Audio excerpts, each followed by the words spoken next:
Chiefs football to talk about again this week, huh? The bye week was all well,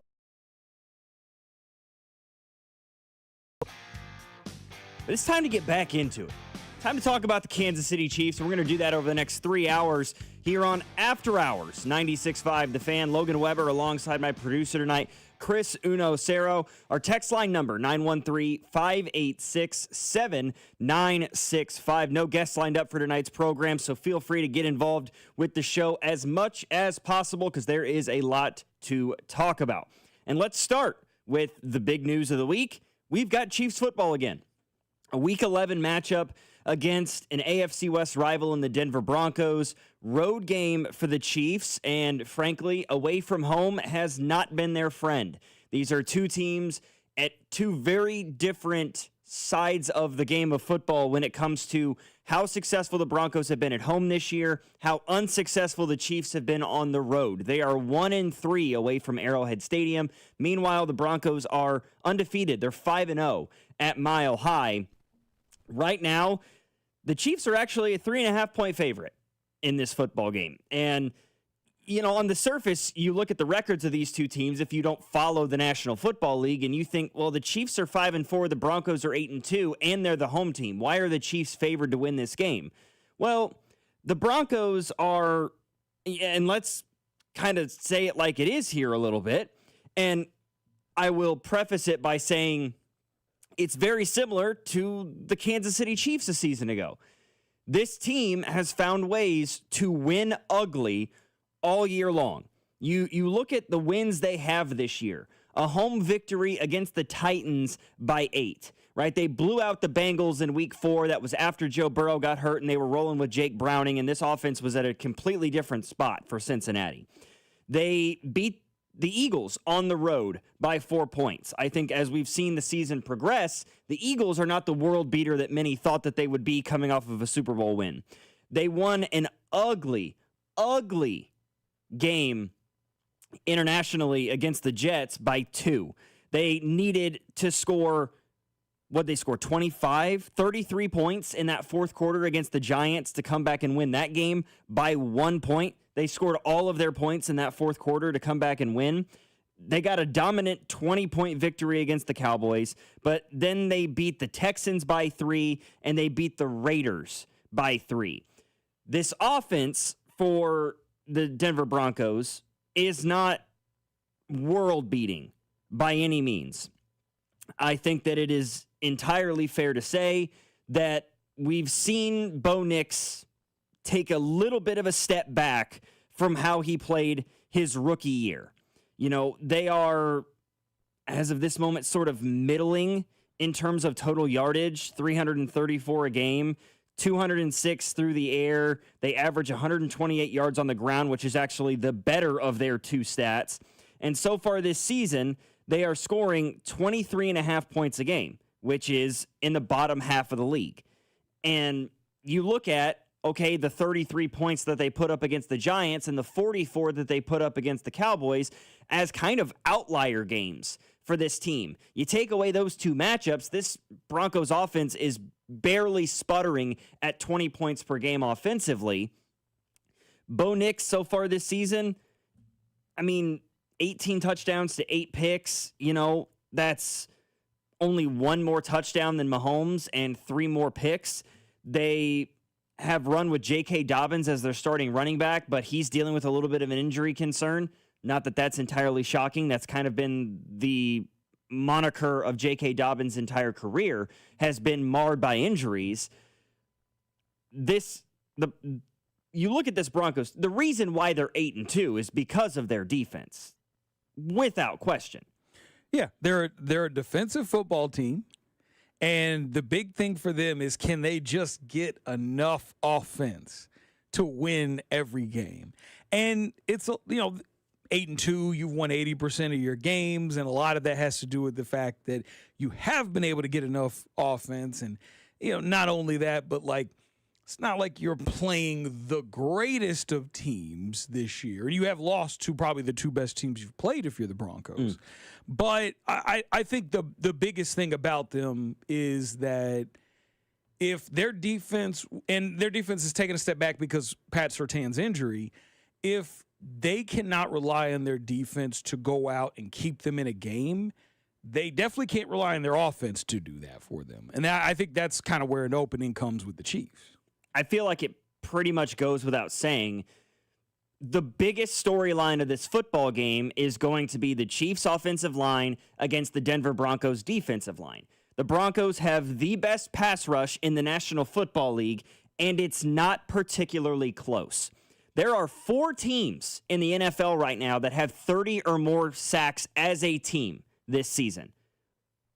The Lions with 30, the Seahawks and Steelers with 32 apiece, and then you have the Denver Broncos, who have 46 sacks in 10 games. They are averaging 4.5 sacks per week so far this season.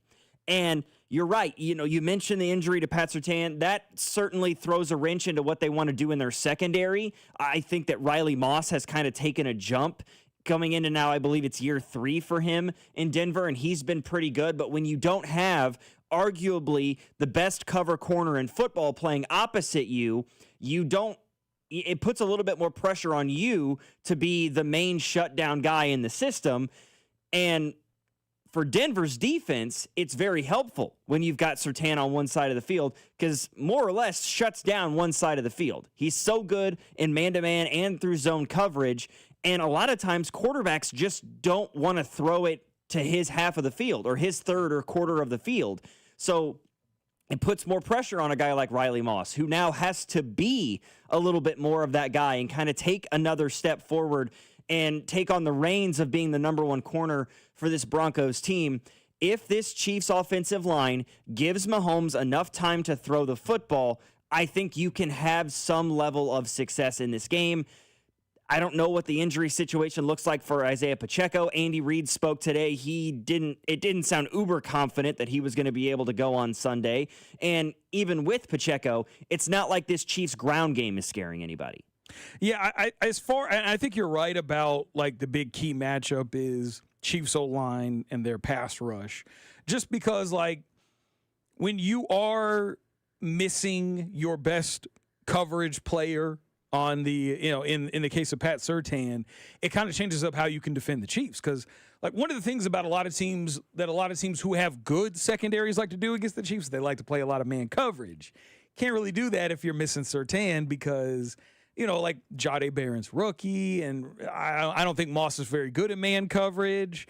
He's had some issues in the last few weeks as far as playing man coverage. So I do think that they're going to need to play a little bit more zone. And I think that if Mahomes is not getting harassed, if he's able to move around the pocket, if he's able to scramble or even throw on the run and get time to do that, he should be able to dice the defense up.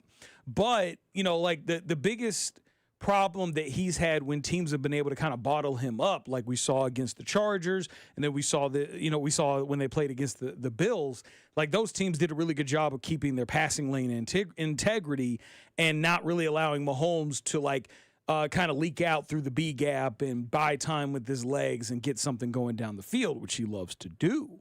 So that's probably going to be the big key there, because I don't think the Broncos are going to play a ton of man coverage.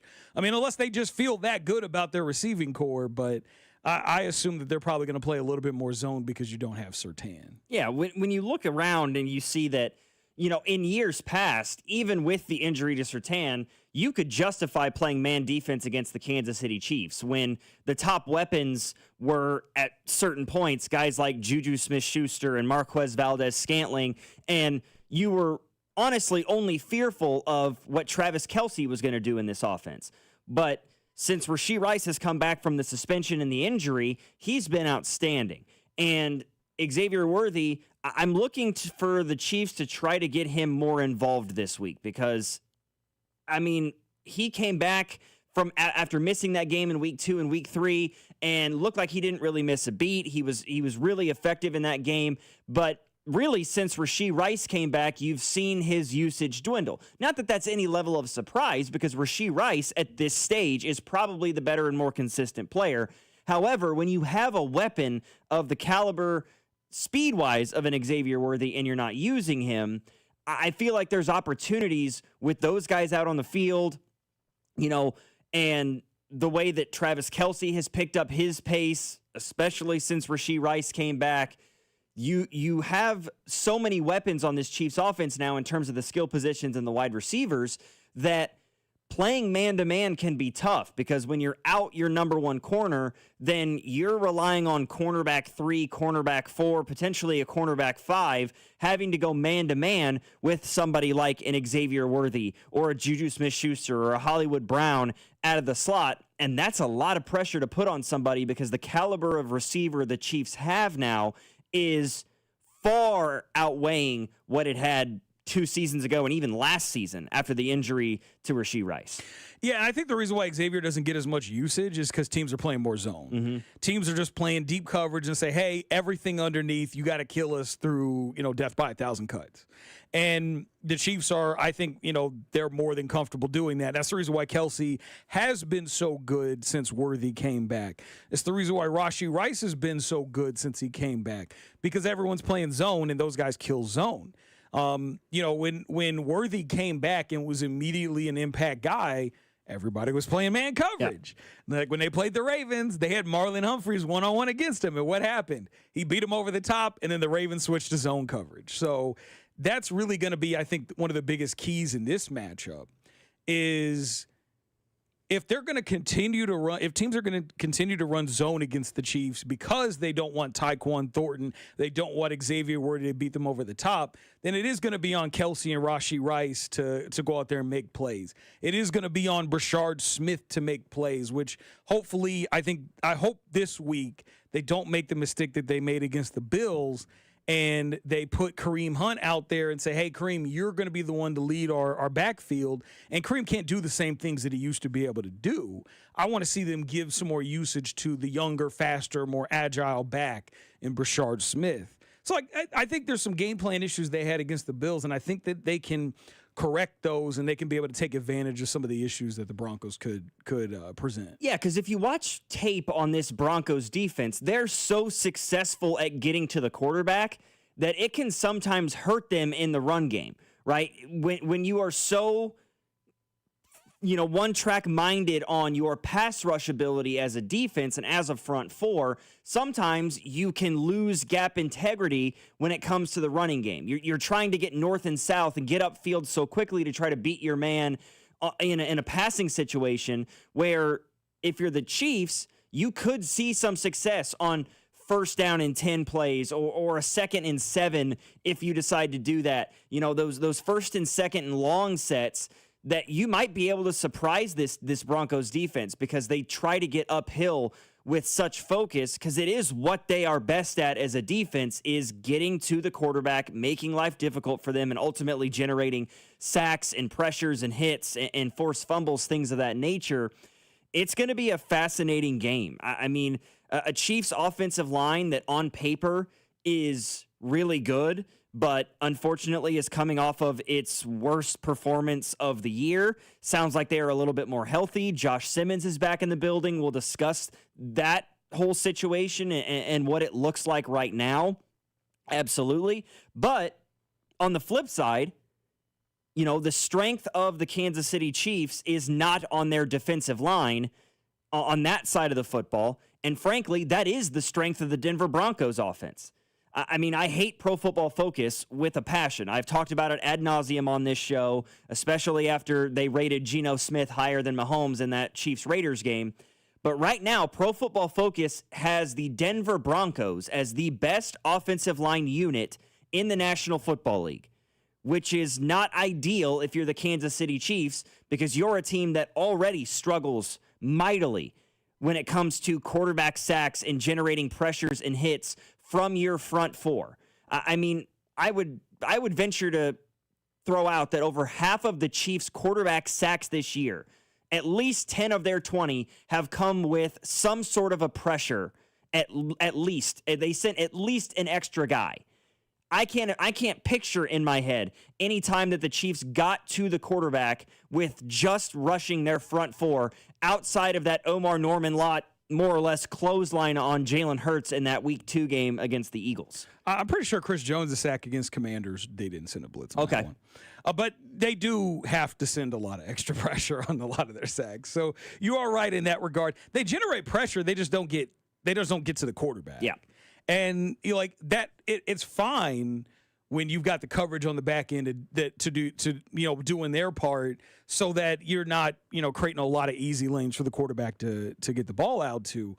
But the problem is, like, especially like that Bills game, they could generate pressure. They were playing very conservative zone defense on the back end, and they were just basically daring the Bills to throw it short.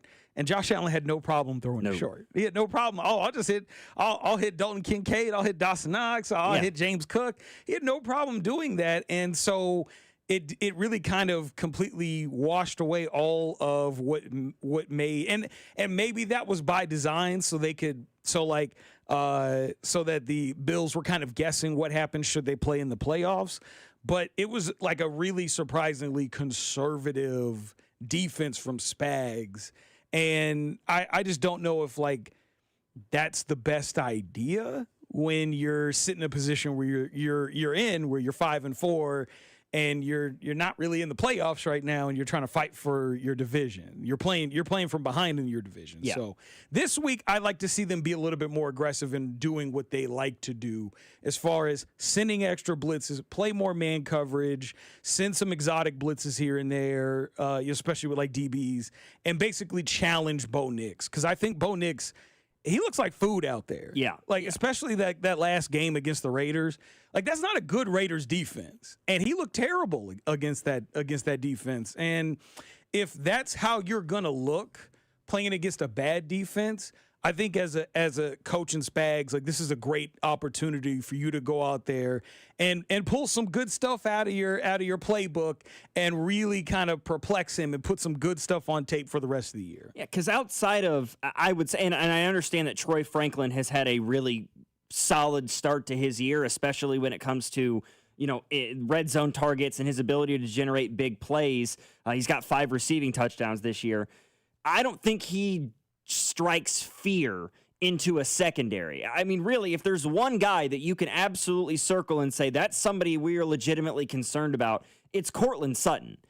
And when you've got somebody like Trent McDuffie and the way that Jalen Watson has played this year, I think you're more than comfortable leaving McDuffie and Jalen Watson on islands with Courtland Sutton and Troy Franklin over the course of 4 quarters, or for the majority of 4 quarters, and then you leave it to the linebackers to figure out how to defend the tight end position a little bit better, because they'd been pretty solid all year this year, but those tight end defensive issues that they had in past seasons reared its ugly head against the Bills. They had almost half Josh Allen had nearly half of his passing yards accounted for by receptions by tight ends. Kincaid had over 100 yards in that game. I believe that, who's the backup that was the starter for several years? Dawson Knox had like a 30-yard catch in the game. So, again, I understand Evan Ingram has had good years. He had a good year with the Jaguars, but he doesn't strike fear in you. If this is a game that comes down to Evan Ingram and a banged-up Marvin Mims, who may or may not play in this game on Sunday as of right now, and that's the guys that are going to go out and try to beat you, I think you're okay with that if you're the Kansas City Chiefs. But there's a lot to this football game that makes it a fascinating matchup. We'll talk more about it here on the other side. We heard from Andy Reid today. He spoke to the media, broke down a couple of different things. He talked about Elijah Mitchell and why it was Clyde Edwards-Helaire that got the activation as that third running back and not him, the free agent running back they brought over from the Niners. He talked about the left tackle situation with Josh Simmons now back with the team and he's in the building. What does that side of the offensive line look like, as well as the other side? He talked about Jawan Taylor as well. We'll break down all of that next here on After Hours. Logan Weber, Chris Unocero, 96.5, The Fan. You're listening to After Hours, brought to you by Twin Peaks. Eats, drinks, scenic views on your home for Kansas City sports. 96.5, The Fan. There's millions of people without the health insurance they need. I get it. You feel like it's too pricey, a headache to deal with. You deserve something better. and better health. We're on a mission to get everyone high-quality, affordable health insurance. You have health insurance needs.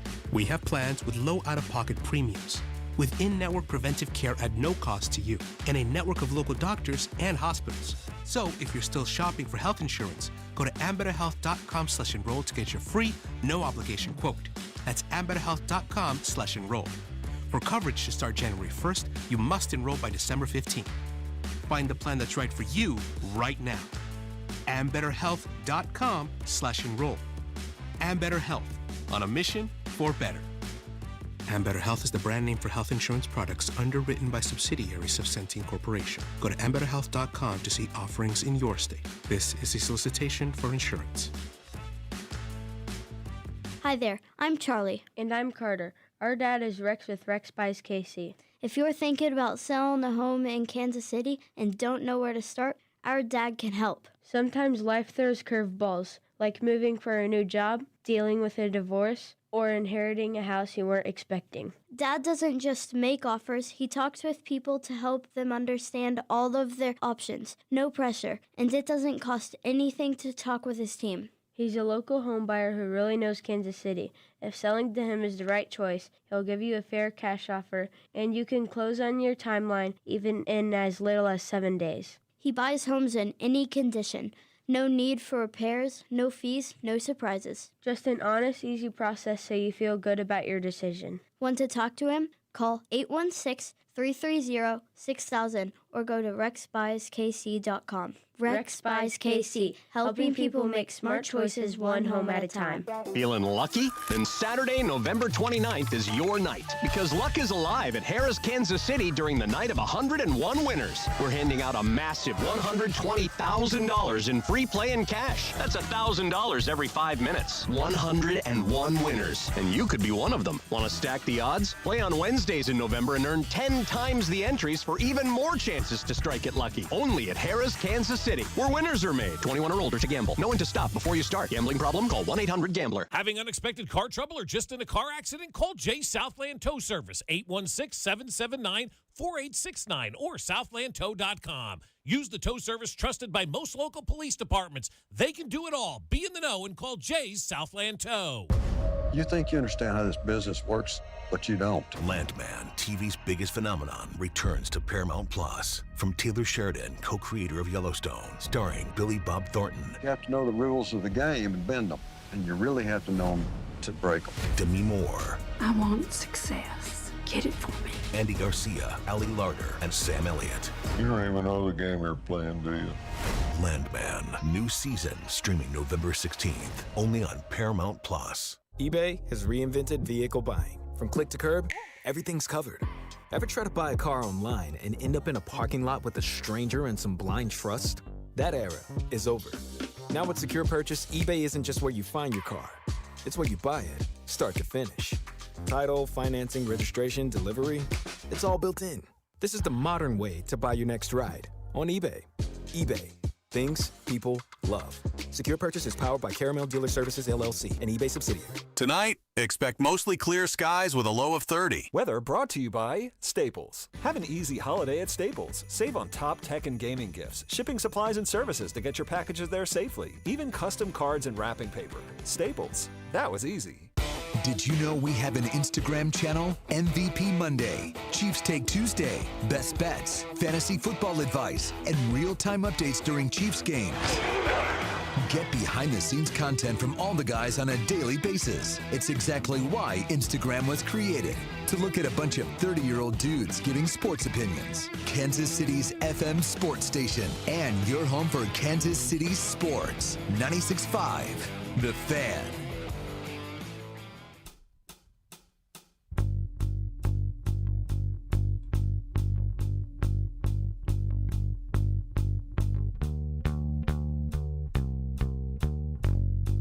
Practice for the game on Sunday doesn't officially start until Wednesday, but we did have a chance to hear from head coach Andy Reid today. Met with reporters and talked about how the team got through the bye week and how they're getting ready for Denver Sunday afternoon. And three big pieces, I guess you could say. The three biggest storylines that came out of Andy Reid's comments today were about Elijah Mitchell, the left tackle position, and the right tackle position.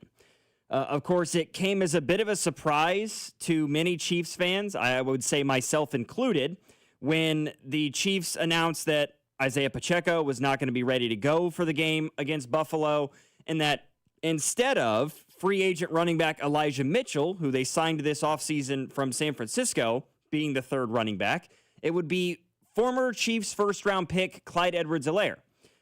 And Andy was asked about that today. He basically breaking it down, said it came down to pass protection, and that because Clyde has been with the team for several years, he knows the protections. Not only does he know it, but he's done it, so we've seen him do it, and there's a comfort there.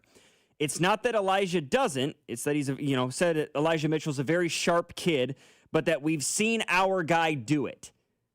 So you picked a third running back for what he could provide in terms of pass protection. That's a really weird way to make a decision about a running back. First off, I believe him on the pass protection part because Andy does value pass protection a lot with his running backs. That's the reason why Jet McKinnon was such a valuable player on this team, and it's the reason why both Andrew Wiley and Orlando Brown Jr. owe him money for the contracts they got after the 22 season because he was a vital part to them getting that money. I'll say this. If you do not think that Elijah Mitchell is as good as Clyde Edwards-Helaire in terms of pass protection, why is Elijah on the team? Because if you think, hey, Clyde is really valuable in this scenario here, and you haven't even played Elijah this year, like you have listed him inactive every game this year. He's on your roster, inactive every game this year. Why is he on the team? If you cannot trust him to come in that scenario, that you elevate Clyde from the practice squad just so you can use him for pass protection. Maybe he should be the fourth running back that's inactive, and you don't have Elijah on the team anymore. Yeah. That doesn't make any sense to me. I think that it's raised. There's been, he's not the only one, right? On this Chiefs team that there are questions being raised as to why they are on the team. The Chiefs gave Christian Fulton $10 million to come to Kansas City. They're giving Elijah Mitchell $2.5 million to be healthy scratches every single week. We're 9 games in. We are over the halfway point of the NFL season, and these two guys have yet to take a snap in a regular season game. They're still getting paid. They didn't get moved at the deadline. It's strange. I can understand the Christian Fulton thing because I don't think they expected Noah Williams to develop as quickly as he did. Sure. So I get that part. That's the part I understand in that regard. They did not expect Noel to be this good this quick. And I think they didn't want to rush him out there, baptism by fire type situation, because sometimes that ruins guys. You put them in the situation they're not ready for. We see it in baseball all the time. Someone gets put in a situation they're not ready for, and it just messes with their head. Jack Caglione came out there, just was not ready to be in the majors, and he had trouble hitting at the plate. So I understand that part. But in the case of Elijah Mitchell, it doesn't make any sense because it didn't even make any sense to keep him on the roster. He didn't look good in preseason. You clearly valued Brashard Smith enough for him to get reps with the ones against the Bears, where he was actually getting targets out there because you thought he was that valuable in the passing game. We've seen him provide value with the number one offense in the passing game throughout the year, and you haven't played Elijah once. It just doesn't make any sense to list him on your roster if you didn't even think he could do the one thing that you ask all your guys to do, which is pass protect. You couldn't trust him to do that, so you elevated the 5'6" running back that was on your practice squad to be pass pro. Get rid of Elijah. I don't like to call for people's jobs a lot because, hey, maybe this is his last chance. It's not like he has a ton of opportunities. He hasn't played very much football the last couple years. But it seems to me like you're wasting a roster spot when you can't even trust him to come out there and pass pro a few times a game. Yeah, you've got Elijah Mitchell has a healthy scratch on this 53-man roster week after week after week. Meanwhile, you've got Kareem Hunt at times when Pacheco is healthy, lining up at the fullback position with his hand in the dirt, and you had a fullback on this roster that you cut at the end of the preseason in Carson Steele. It's just a bizarre situation. Andy was also asked about what is going on, what's the latest at left tackle. We know that Josh Simmons is back with the team. Andy was asked, is he going to play against Denver? Is he going to just slide back into that left tackle spot? We've seen Jalen Moore have some struggles. We saw him get banged up in that game against Buffalo. But Andy Reid, very non-committal, said, quote, "I think what we'll do is just see where we're at. We know we've got a good player in there now, and we know what Josh is capable of, so we'll just see where we're at when they get back."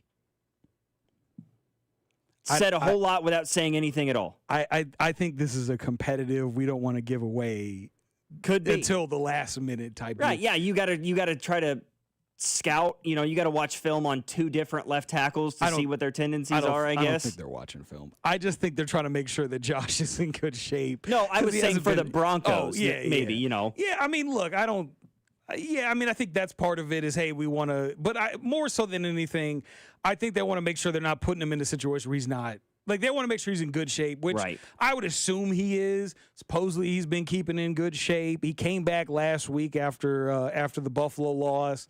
I mean, based on what he was doing in the offseason where he was just rehabbing the whole time, he didn't really go anywhere. I would suspect that he was probably doing the same thing last week, just trying to get back into game form. So I assume that maybe this week it'll probably be the same deal. And, unless he's just absolutely terrible, I would assume he starts on Sunday. I would actually we're on very different sides of it. I actually would lean, as of this moment, towards Jalen Moore playing again. Just because, like you said, as much as he may have worked out away from the team, even before he came back during the bye, while he was out in California, if he was still doing individual workouts and those sorts of things, he hasn't taken a practice or a game rep in a month. Maybe not even a practice rep. He hasn't been in team meetings in a month, individual or team workouts in a month. Those sorts of things can definitely factor itself in. The fact that he was back during the bye certainly opens up that possibility a little bit more. I don't know. Again, it's all speculation and hearsay at this point. Andy Reid talked about the right side of the offensive line, the right tackle position with Jawan Taylor. He missed part of that game against the Buffalo Bills with an ankle injury, right? Some concern about what his health situation would look like coming into this week. Andy said that he was feeling pretty good by the time he got back here and says, "I think we'll probably be okay there." So it sounds like Jawan Taylor will be in at right tackle. No mention of Trey Smith, at least from what I understand, during today's meeting with the media. He's been, of course, dealing with that back issue that sort of ebbs and flows. Yeah, but he played against. He did play Buffalo. So yeah, I mean, I would imagine he can. Yeah, I mean, unless there was some sort of complication during the game, which I don't remember hearing about. Yeah, I wouldn't expect that to be any newsworthy, because I think with the bye week he's probably fine. I would certainly lean towards Jawan Taylor playing in this game, towards Trey Smith, playing in this game for sure. I mean, just like the latest injury report that the Chiefs have is from 2 weeks ago, or a week ago at this point, with Pacheco being listed as out and Jawan Taylor questionable. Of course, he did play in that game against Buffalo and then was pulled late and never came back in. So as far as I understand, the only guy that is a injury concern as of right now is probably Isaiah Pacheco. And Andy was pretty non-committal on what his status would look like, saying that the MCL sprain, they're just going to have to play it by ear and see how it progresses. He had the bye week to kind of get healthy, but I can't really get a feel on that one way or the other if Pop's going to be able to play Sunday. I mean, it's an MCL sprain. I would lean towards him not playing, just because if you come back too early, you end up in an RG3 situation. His rookie year, he played on an MCL sprain. Eventually, he tore all the ligaments in his knee because he was trying to do too much. So I just knowing how Andy is and how they usually operate with players who are hurt, he'll probably play it pretty conservative and make sure that Pacheco's 100% before he comes back. Unless he has some miraculous recovery, I wouldn't expect Pacheco to play. I would lean towards that one as well. You know, they say it's a day-to-day thing, but it really, the MCL sprain. I thought they were saying week to week, more day to day. Yeah. And if that's the case, then yeah, I mean, if you're uncertain at the beginning of the week, unless something crazy happens, his recovery, I would assume he's probably not playing. I would agree. 913-586-7965. We'll continue some Chiefs-Broncos conversation coming up next. You're listening to After Hours. Logan Weber, Chris Unocero. This is 96.5 The Fan, your home for Kansas City sports. You're listening to After Hours, brought to you by Twin Peaks. Eats, drinks, scenic views on your home for Kansas City sports. 96.5 The Fan. It's Thirsty Thursday at Hy-Vee. Time to stock up the bar and fill up your tank. Earn 50 cents per gallon fuel savings on every $50 purchase of wine, beer, hard seltzer, and spirits. Mix and match all your favorite libations and get a 50-cent fuel saver with every $50 purchase. Stack up the savings and your next fill-up could be free. Don't miss Thirsty Thursday at your Kansas City, Missouri Hy-Vee. Product promotion differs by location. Offers valid where legal, available while supplies last. The Chiefs have been scoring a ton of points lately, and that means I'm saving a ton of money at Hy-Vee. And now I have even more reason to cheer on the Chiefs because I score big fuel savings when I shop Hy-Vee the day after any Chiefs game. Win or lose, I'll earn a fuel saver discount equal to the Chiefs score based on the amount I spend. If the Chiefs score 35 points, I save 35 cents a gallon when I spend $35 on groceries. So the more we score, the more I save, only for my friends at Hy-Vee. Get ready, Missouri. FanDuel, America's #1 sportsbook, is coming soon. Starting on December 1st, new customers in Missouri can get up to $300 in bonus bets when you make your first $5 bet. From touchdowns to three-pointers, with FanDuel, any play can be the play of the game. With live betting, you can even get in on the action after the game has already started. All on an app that's safe, secure, and easy to use. Visit FanDuel.com/Missouri to learn more. And you'll be all set to bet when FanDuel goes live in Missouri on December 1st. That's FanDuel.com/Missouri. Play your game of FanDuel, the #1 rated sportsbook app. Must be 21 and present in Missouri. First online real money wager only. $5 first deposit required. Offer starts 12/1/25. Excludes customers who redeem pre-launch sign-up offer. Bonus issue is non-withdrawable bonus bets which expire 7 days after receipt. Restrictions apply. See terms at sportsbook.fanduel.com. Gambling problem? Call 1-800-GAMBLER or visit fanduel.com/RG. Oh, hey, welcome to gift wrapping. Whoa, Zoe Saldana. Hey, can you wrap these, please? Wow, iPhone 17s. You splurged. At T-Mobile, you can get 4 iPhone 17s on them. It's the perfect gift for everyone. I'm the worst. I only got my mom a robe. Well, it's better than socks. So I have to trade in my old phone, right? No, at T-Mobile, there's no trade-ins needed when you switch. Keep your old phone or give it as a gift. Incredible. In fact, wrap up my old phone, too. For my Aunt Rosa. Forget that. Aunt Liz will be jealous. Sounds like my family. Drama. Oh, I got it. I'll give it to my abuela. I'll take reindeer paper with, hey, where are you going? To T-Mobile. Thanks, Zoe. The holidays are better at T-Mobile. Get 4 iPhone 17s on us. No trade-in needed when you switch. Plus 4 lines for just $25 a line.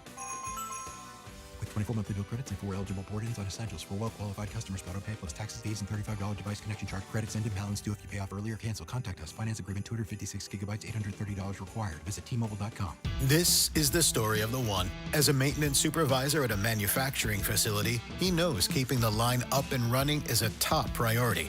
That's why he chooses Grainger. Because when a drive belt gets damaged, Grainger makes it easy to find the exact specs for the replacement product he needs. And next-day delivery helps ensure he'll have everything in place and running like clockwork. Call 1-800-GRAINGER, click Grainger.com, or just stop by. Grainger, for the ones who get it done. Now that I'm a dad, I can't stop thinking about what would happen to my kids if something happened to me. Like losing the house or not affording college. Yeah, that used to keep me up at night too. It's why I finally got life insurance from Ethos. It's 100% online. No medical exams, just a few health questions.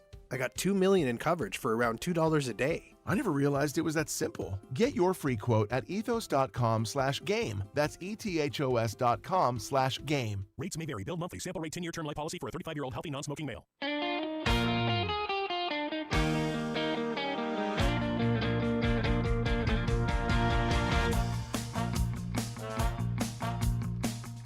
After Hours, 96.5 The Fan. Logan Weber alongside Chris Unocero.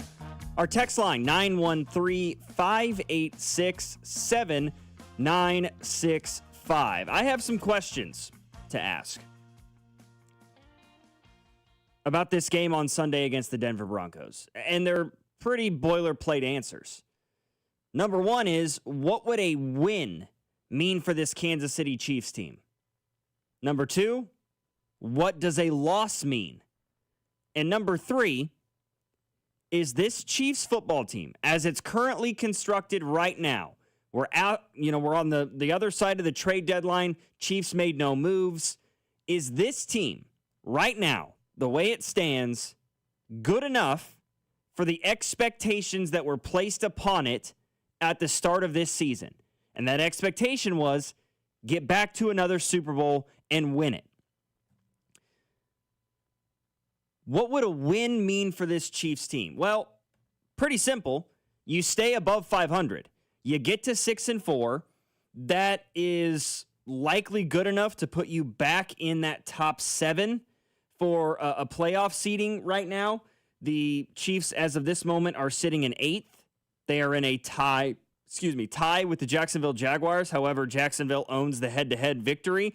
So, therefore, they are the 7 seed. The Chiefs are sitting at the 8.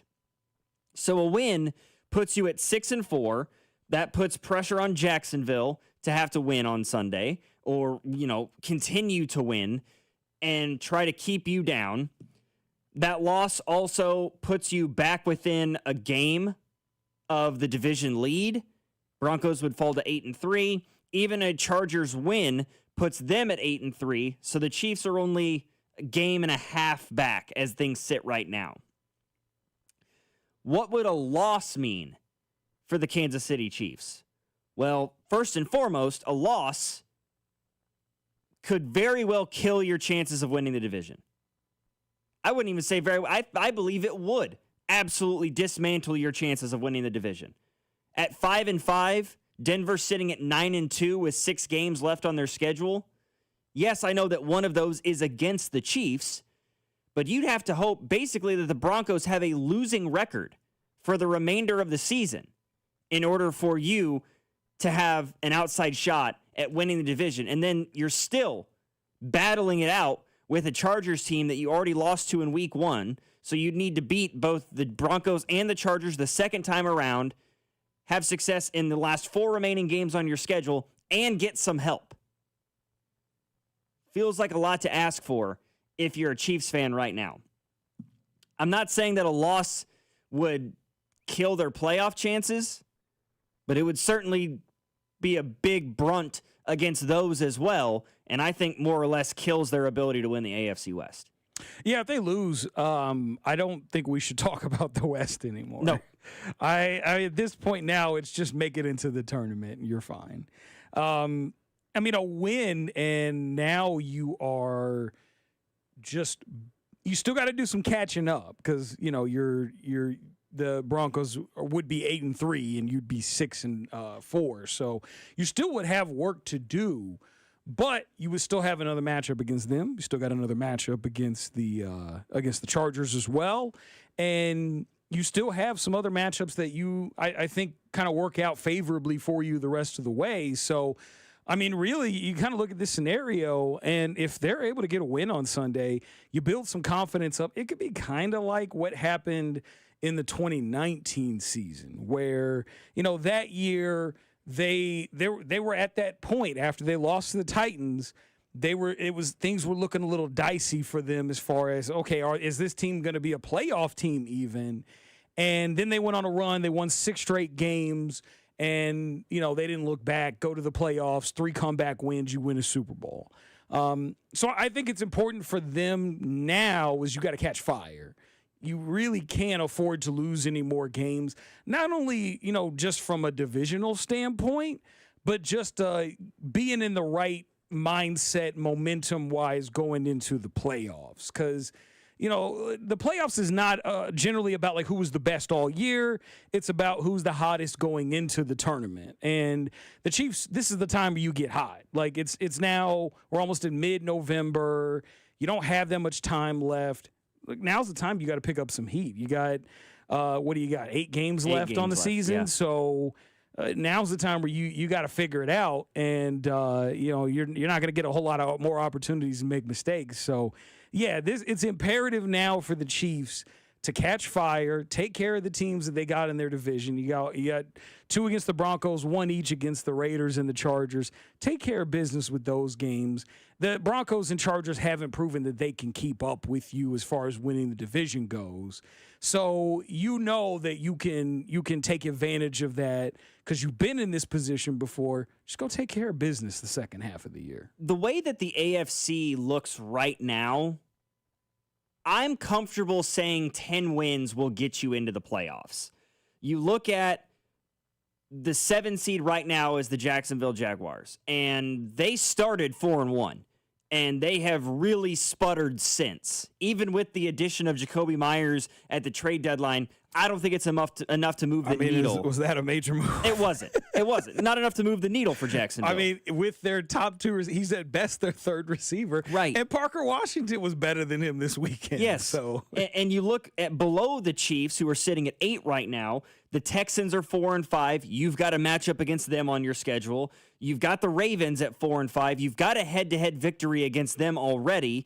And then it's the Bengals at 3-6, who somehow still have life, but on life support, I would say. And then nobody else really has a snowball's chance with the Dolphins, Jets, Raiders, Browns, and Titans. So you're really, as of this moment, still competing in your division, but you're going to have to take care of business and get some help, as well as, Bills, Jags, Chiefs, Texans, Ravens, and maybe the Bengals. And when you think about those 6 teams I just mentioned, 3 of those teams have losing records as of this moment.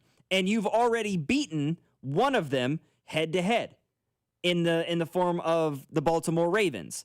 So I think that 10 wins can get you there, get you that 7 seed that you're looking for. Is that the goal for this Chiefs team? No, probably not. But it's not terrible. And you look at the last 8 games this Chiefs team has, sitting at 5-4 right now. You've got the Titans on this schedule. You've got the Raiders the last week of the season. Those are 2 wins you chalk up. That puts you at 7, which means you need 3 wins in the other 6 games in order to get to 10. That's 2 matchups against the Broncos. That's the Colts next week. Chargers, Texans, Cowboys. The Texans and Cowboys are absolutely beatable football teams. The Colts have shown that they are not quite the juggernaut that we thought they were, laying an egg against the Steelers 2 weeks ago, and then this past weekend, an absolute fist fight in order to beat the Atlanta Falcons, and you needed overtime to do it. Daniel Jones has definitely become a little bit more of the Giants Daniel Jones that we knew in the last couple of weeks. And then, it comes down to those 2 matchups against the Broncos and that game against the Chargers, where if you're able to split those 2 games against Denver and maybe you pick up that win against the Chargers, all of a sudden you become an 11 or a 12-win football team, and that may end up being just enough to try to win this division. But I can comfortably say right now, I think 10 gets you in as that 6 or 7 seed right now. If they only win 10 games, they're not winning the Super Bowl. Like, let's just keep it at that. If they only win 10 games, they're not that good of a team. You have Patrick Mahomes as your starting quarterback. Yep. You don't need to play matchups. You don't need to, let's sneak in, let's play the easiest teams. It doesn't matter. You have Patrick Mahomes as your starting quarterback. Go take care of business the rest of the year, get on a hot streak, and then take care of business in the playoffs. Like, that's the mindset. Like, we don't need to have Alex Smith mindset anymore. Like, I understand they're not dominating like they usually do. Look, we've seen this movie before. Mahomes, go on a hot streak. Take care of business. The games that they've lost this year aren't because the opponent was just so much better than them. The closest you could say that was the Bills game, and they still had a chance to win it. Like, the other 3 losses they've had this year are games where they lost that game because they made mistakes. 100%. You know, key turnovers in situations that turned the tide of the game.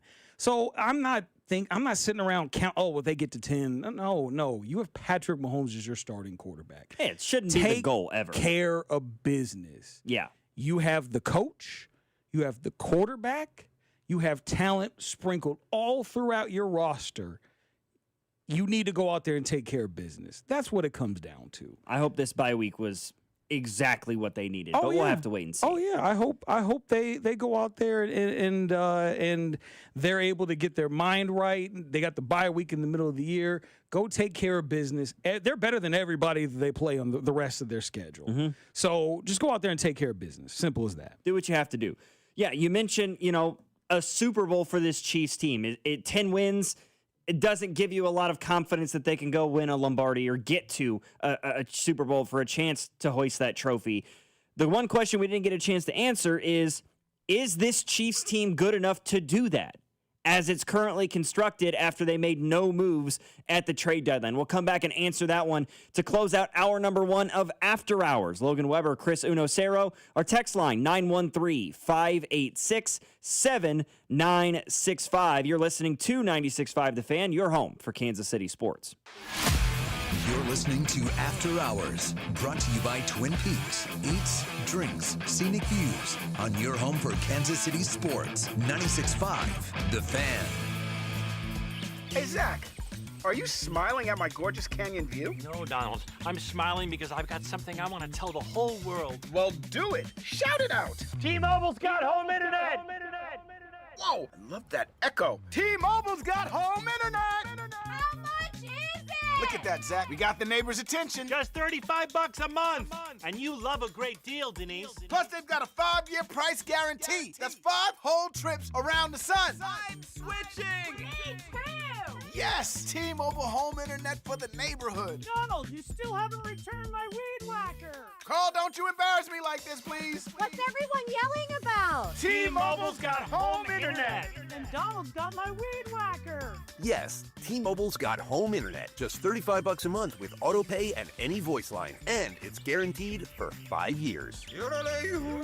Beautiful yodeling, Carl. Taxes and fees apply. See T-Mobile.com/ISP for details and exclusions. BetMGM is coming soon to Missouri. On November 17th, sports fans in Missouri can pre-register and get up to $1,500 paid back in bonus bets if their first bet loses. Plus, an additional $100 in bonus bets if they deposit before December 1st. Enjoy a betting app that was designed for game day with features like live bets, same-game parlays, BetMGM reward points, and surprise boosts dropping in your account all throughout the season. It's everything a sports fan could want in one app. Pre-registration is coming soon to Missouri on November 17th. BetMGM, make it legendary. Gambling problem? Call 1-800-GAMBLER. See BetMGM.com for terms. 21 and older only. Missouri only. New customer offer. Subject to eligibility requirements and minimum deposit of $10. Bonus bets are non-withdrawable and expire in 7 days. Please gamble responsibly.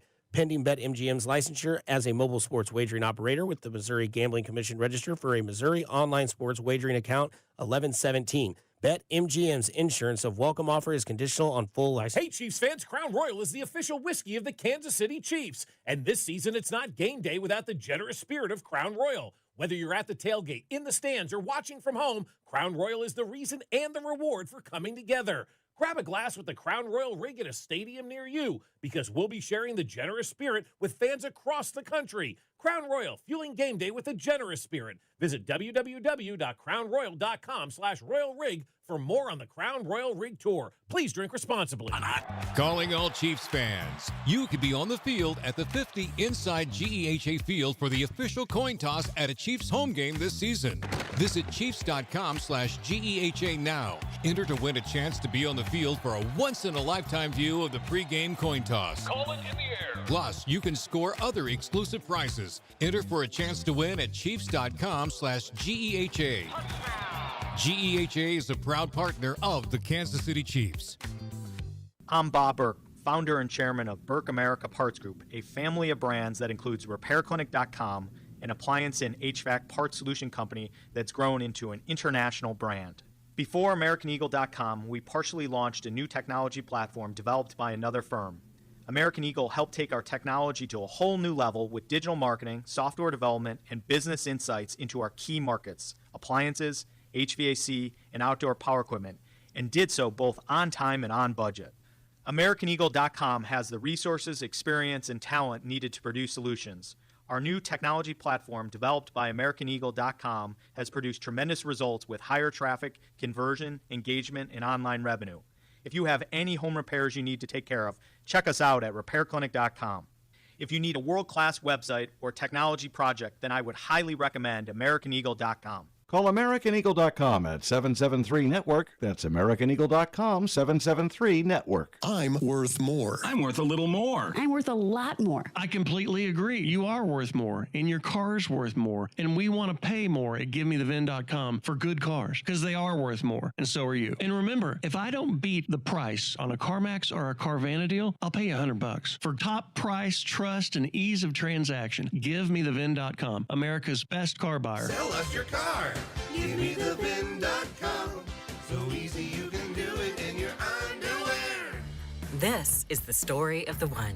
As a custodial supervisor at a high school, he knows that during cold and flu season, germs spread fast. It's why he partners with Grainger to stay fully stocked on the products and supplies he needs, from tissues to disinfectants to floor scrubbers. Also that he can help students, staff, and teachers stay healthy and focused. Call 1-800-GRAINGER, click Grainger.com, or just stop by. Grainger, for the ones who get it done. This is Dana Hughes. In Kansas City football, we honor tradition, but we always look forward to what's next. That's why I'm all in for Flight by Yingling. It's brewed by the oldest brewery in America, but built for today. 2.6 carbs, 95 calories, crisp, clean, and full of flavor, just the way a light beer should be. It's got the legacy and the stats to back it up. Flight by Yingling, the next generation of light beer and the official beer of Dana Hughes. BG Yingling and Son, Pottsville, Pennsylvania. Twin Peaks is the best in the game. Here, it's bigger game days and bolder fight nights. I mean, where else can you find a scratch kitchen that always comes in clutch every day from lunch to late night? Only at Twin Peaks, the #1 sports bar. Lunch hour? Fuel up fast with lunch at the Lodge. Bite into our juicy cheeseburger and fries, fresh chicken Caesar salad, or turkey avocado smash with sweet potato fries. Hearty, quick, and made to satisfy. Twin Peaks. Eats, drinks, scenic views. Inside the Huddle with Cody and Gold each day from noon till 1 on 96.5 The Fan. Inside the Huddle is brought to you by Blue Cross and Blue Shield of Kansas City. Discover the benefit of blue on the official radio partner of the Kansas City Chiefs. 96.5 The Fan. Man, if your stream isn't as strong as it used to be, or you're taking more breaks to the bathroom than the last 2 minutes of a televised football game, There's another timeout. We'll be back after this. it's time to get checked. An enlarged prostate, or BPH, could be the cause. And Kansas City Urology Care is here to help. Fast answers, trusted care. Don't wait. Come see Kansas City's largest, most experienced, and most advanced urology team. Visit kcuc.com today. At KCUC, you see the best in KC. This is the story of the one. As a maintenance supervisor at a manufacturing facility, he knows keeping the line up and running is a top priority. That's why he chooses Grainger. Because when a drive belt gets damaged, Grainger makes it easy to find the exact specs for the replacement product he needs. And next day delivery helps ensure he'll have everything in place and running like clockwork. Call 1-800-GRAINGER, click Grainger.com, or just stop by. Grainger, for the ones who get it done. Now that I'm a dad, I can't stop thinking about what would happen to my kids if something happened to me. Like losing the house or not affording college. Yeah, that used to keep me up at night too. It's why I finally got life insurance from Ethos. It's 100% online. No medical exams, just a few health questions. I got $2 million in coverage for around $2 a day. I never realized it was that simple. Get your free quote at ethos.com/game. That's ethos.com/game. Rates may vary. Bill monthly. Sample rate 10-year term life policy for a 35-year-old healthy non-smoking male. You're listening to 96.5 The Fan from the DM Injury Law Studios. Mike's got this. Follow us on Instagram for behind-the-scenes content at The Fan 965, KFMC FM and AM, HD1 and HD2 Kansas City, in Odyssey Sports Station.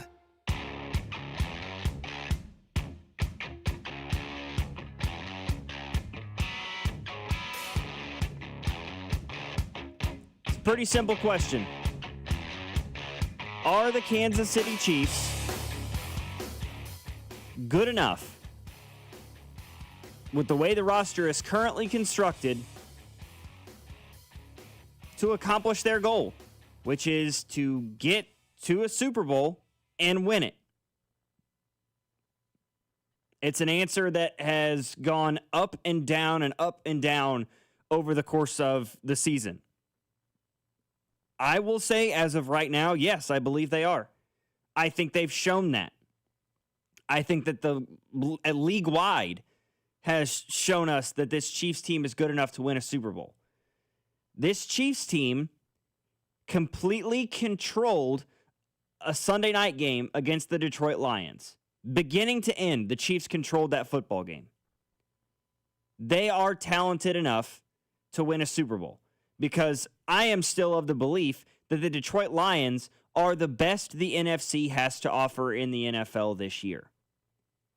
And there's nobody, as of now, in the AFC that scares me. Yeah, I know the Colts are 8-2, but Mac Jones has turned the football over 7 times in the last 2 weeks. We know Daniel Jones is highly susceptible to those sorts of things. If you're able to slow down Jonathan Taylor, the Colts are going to struggle to win football games. The New England Patriots have been an incredible story this year, and they might just go out and win the AFC East. But they don't scare me in a playoff game. Drake May's never started a playoff game in his life. You know, Daniel Jones maybe started one.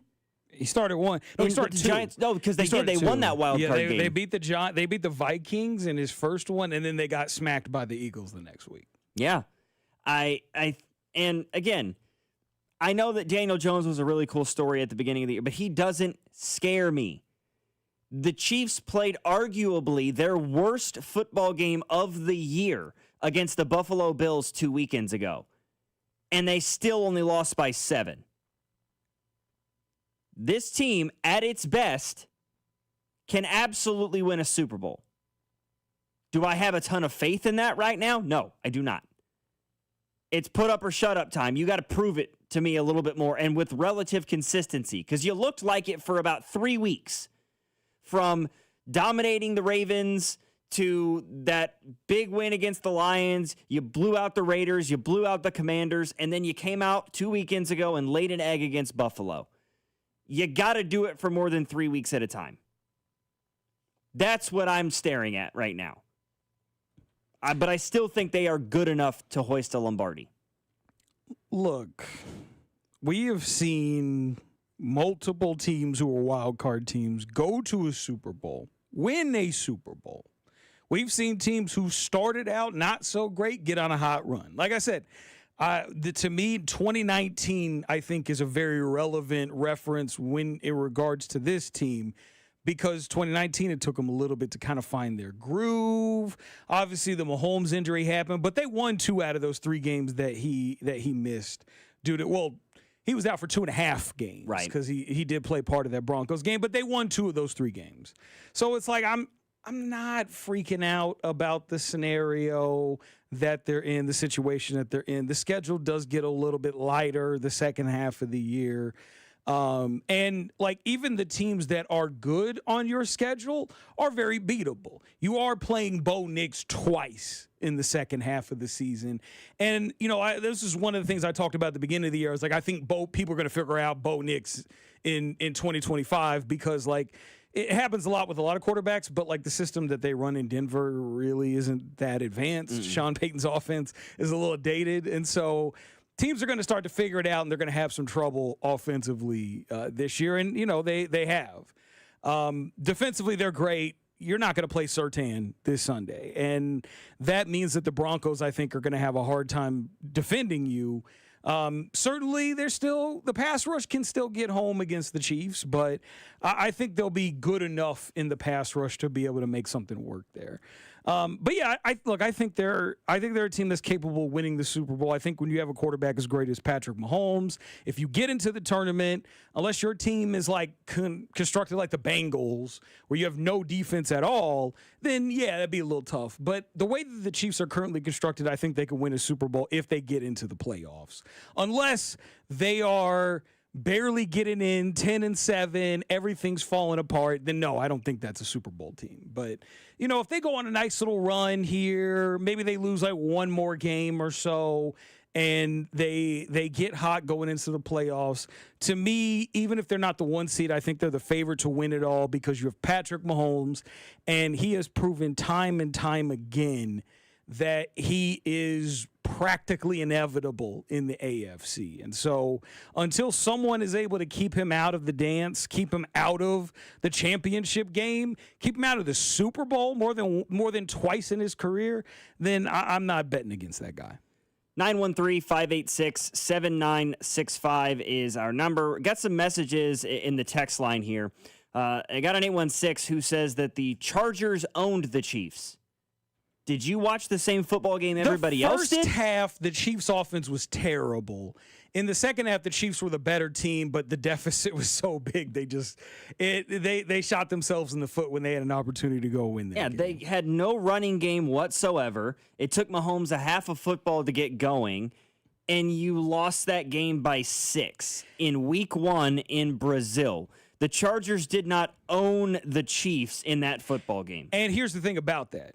If you get the stop on 3rd and 14 like was expected, right, you have plenty of time to go down the field and get a game-winning touchdown. So, to me, that was more about the Chiefs than it was about the Chargers. Somebody else saying, I'm calling it, they're going to lose the AFC West and lose in the first round of the wild card.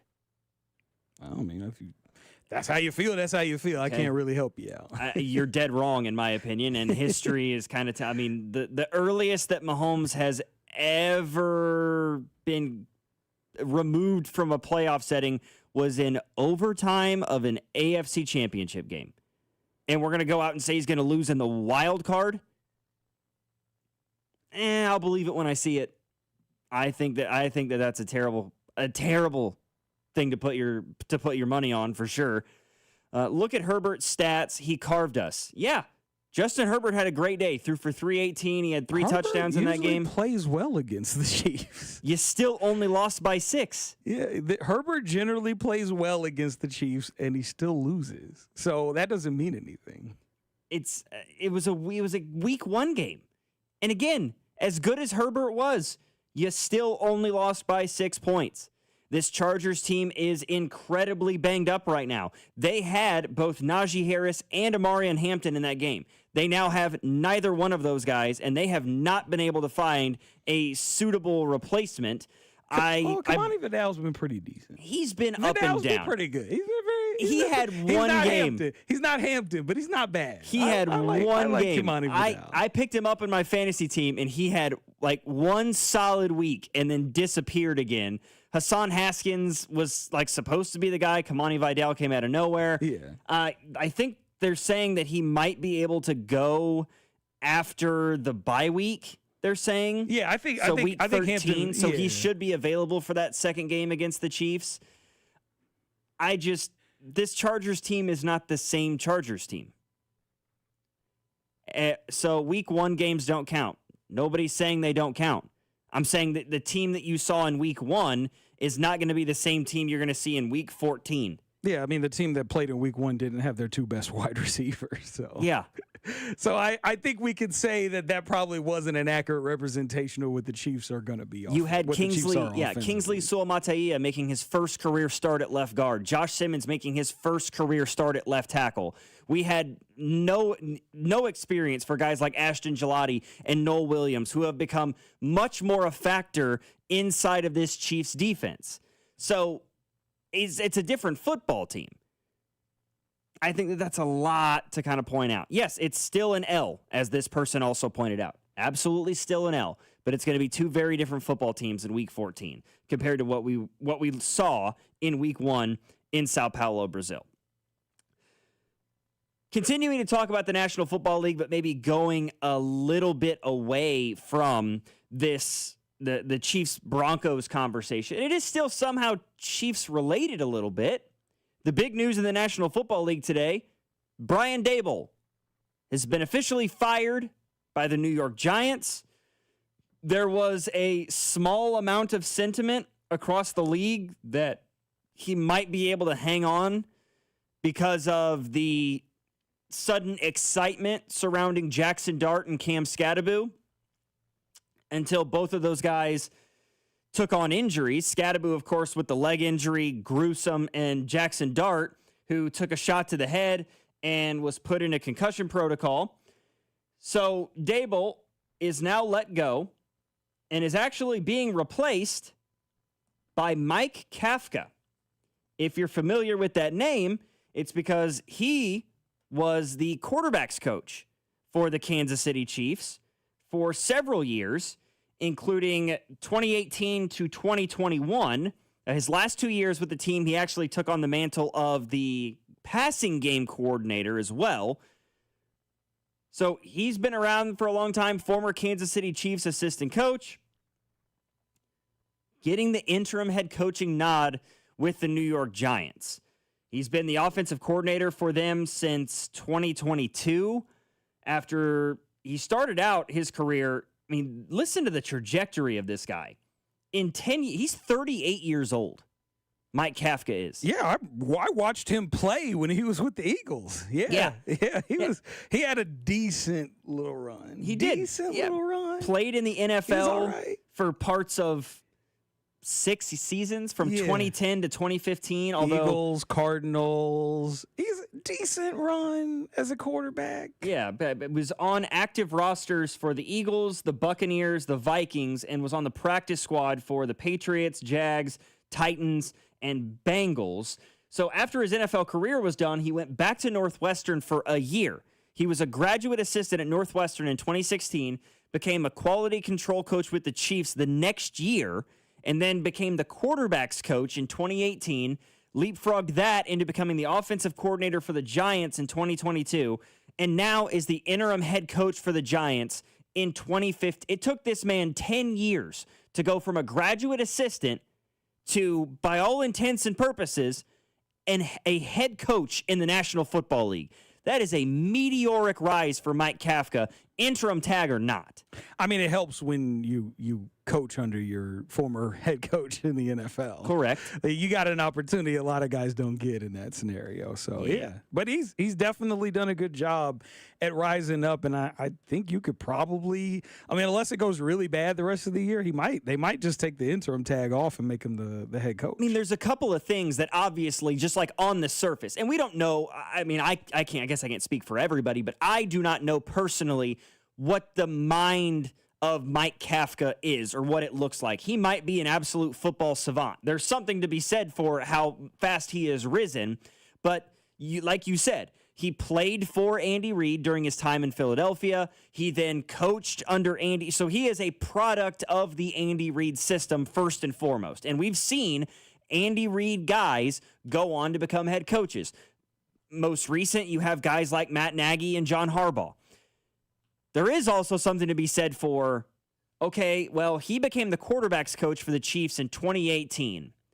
Who also came to the, really rose to the forefront with the Kansas City Chiefs in 2018? Oh, yeah, he was Patrick Mahomes' quarterback coach when he goes out from 2018 to 2021 and wins a couple of Super Bowls. He wins an MVP, has a 5,000-yard, 50-touchdown season. There is absolutely something to be said for having the kind of connections that he has, right? I mean, Cliff Kingsbury got an NFL head coaching job because he was the guy that coached Patrick Mahomes in college. Matt Nagy was Mahomes' offensive coordinator when he started with the Chiefs. He got a Bears head coaching job. That is the impact, not only of Andy Reid, but also the impact of being associated with Patrick Mahomes in today's NFL. And you're exactly right. With a young team like the New York Giants, with a young potential franchise quarterback in Jackson Dart, very, very likely that if they have any real sort of success towards the end of the year here, that interim tag could quickly be stripped and he could become the permanent head coach of the New York Giants as they hope for a similar level of success for Jackson Dart that Kafka attributed to Patrick Mahomes during his time in Kansas City. I mean, look, I think that the interesting thing about all of this is like it's kind of funny how they kind of had like a potential coach in waiting there behind Daboll in that whole scenario there, just because like, I mean, look, I've said this, I've been saying this like the last couple of years after what happened last year with like Eberflus and Caleb Williams, where like you drafted Caleb number 1 overall. I think everyone knew that Eberflus was probably going to get fired at the latest at the end of the year. Yeah. But there was a lot of pressure to fire him before the year. And in the middle of the year, especially after the Commanders game where they fell apart on the Hail Mary situation, like at that point you knew like he was a dead man walking. It to me, I just don't get why if you're not 100% sure about your head coach, when you are about to draft a quarterback, why would you even keep him? Because like it's the same thing that just happened, was it last month, with Brian Callahan and Cam Ward. Cam Ward now has to learn a whole new offense, and he's going to have a brand new coach come in the offseason. He's going to have to learn a new playbook, a new system. Maybe even it has a completely different philosophy than what he was learning this year. And, you know, that's not easy to learn. This is a guy in Cam Ward who is like one of the smarter quarterbacks out there because he did learn multiple systems when he was in college because he kind of did bounce around a little bit. I mean, his big name he made was at Miami, but he was also really good at Washington State before that. So, like, you know, he's someone that's used to having to learn different offenses, 3 offenses in the last 3 years. But, like, it's still not easy to, when you start doing all these coaching changes or whatnot with a rookie quarterback, by the way, you're kind of making it tough on your guy. So it just doesn't make any sense to me why, if you thought that you were going to have to fire Daboll and you were pretty sure you were going to try to draft a quarterback, why would you keep Daboll? Knowing that now Jackson Dart's going to have to learn a new offense, unless you decide to just, you know, keep Mike Kafka there. And maybe that's the answer, but maybe not, because there's some speculation by it was Ian Rappaport earlier about them potentially going after someone like Antonio Pierce or Steve Spagnuolo. And it's like that. If you're going to do that, well, then now you have to learn brand new offense again, because almost assuredly you're going to see whole new staffs. Yeah. And if that's the case, well, now you're setting your quarterback up to basically have to start from square one again in his second year in the league. That just doesn't make any sense to me. And it's the reason why, like, if you're planning on drafting a quarterback and you're not sure about your coach, just fire your coach. And in the way the league is shaped today, and as you mentioned with Jackson Dart being a rookie starting quarterback, and you want him to be the guy, hence the reason you took him in the first round, drafting a defensive-minded head coach, in my opinion, doesn't make a ton of sense.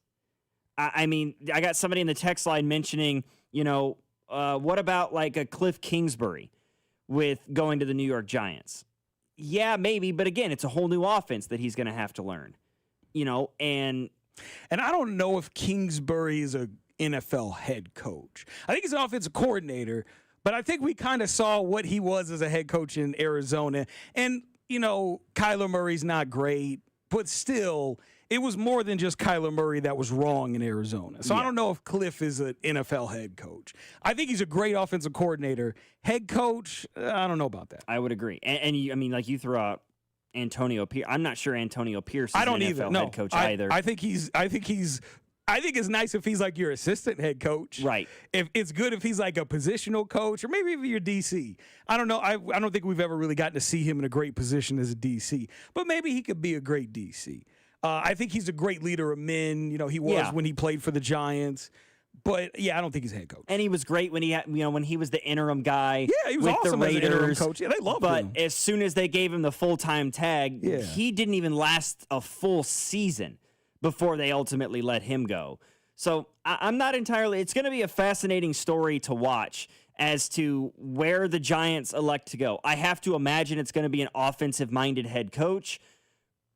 who that inevitably ends up being, never know. It can be a defensive-minded coach as long as they get a good OC. Because, like, there has been success. I mean, we've kind of seen that with, like, Dan Quinn in Washington. He's a defensive guy. He brought in Cliff Kingsbury to Washington. He did a great job with Jaden Daniels last year. So if you have a good OC as a defensive-minded coach, that's fine. But you have to make sure that you have a good, stable situation with your offense there if you've got that young quarterback. Yeah. 913-586-7965 is our number. We'll continue to talk National Football League. Let's go through Week 10, on the other side of the break. We got a little bit more of a view into this season. Couple of teams that really kind of solidified themselves. Others with some pretty embarrassing performances. We'll talk about all that next here on After Hours. Logan Weber here with you alongside Chris Uno-Cero till 9 o'clock tonight here on 96.5 The Fan, your home for Kansas City sports. You're listening to After Hours, brought to you by Twin Peaks. Eats, drinks, scenic views on your home for Kansas City sports. 96.5 The Fan. If you're a man waking up in the middle of the night dealing with frequent urination, it could be an enlarged prostate. This is Jeff Montgomery. Do what I did. Contact Dr. Brown at Miva Medical, the leader in minimally invasive treatments in Kansas City. Go to miva-medical.com. That's the sound of James adding long-lasting Gain scent boosters to his laundry this morning. Several hours later, James sniffs the irresistible scent of Gain on his shirt. Gain. Several hours later, James has even caught the attention of his mother-in-law, and she never gives him attention. Ooh, you smell amazing, James. Oh, thanks, Mom. I love you too. I never said that. Add Gain scent boosters to your laundry. Add joy to your day. Macy's Veterans Day sale is one of your best chances to save big on furniture and mattresses. That's because you'll find great deals on our best sellers, like our exclusive Radley 5-piece sectional, delivered to any room in your home with white glove delivery for $25.98, and so many top brand mattresses at 20 to 60% off, plus an extra 20% off closeouts. So come in, try it all out, and get an incredible deal today at Macy's Veterans Day sale. Savings off select styles. Exclusions apply. Hi, I'm John Ray, your friend and jeweler at Shane Company. When you buy an engagement ring or fine jewelry gift from Shane Company, you get more than what you paid for. Our jewelry comes with our all-inclusive free lifetime warranty. It covers everything. There's no fine print. You'll get unlimited cleanings, resizings, and repairs. Plus, it even protects your engagement ring's center stone. We stand behind the quality of our jewelry, and that's our gift to you this holiday. Peace of mind. Because a friend knows the best things in life are free. Shane Company, your friend and jeweler. You've got a big day, so you use Unstoppable Scent Boosters to give your laundry non-stop freshness. So no matter how long the day goes, you can't stop this power, this walk, this pose, this strut, this look, this talk. Your clothes will be so fresh you can confidently strut into that end of the day meeting like a boss, boss, boss, boss, boss, boss, bosses. Let's talk business in my office. Add new Unstoppables beads to your wash for 24-hour non-stop freshness so you can smell unstoppable.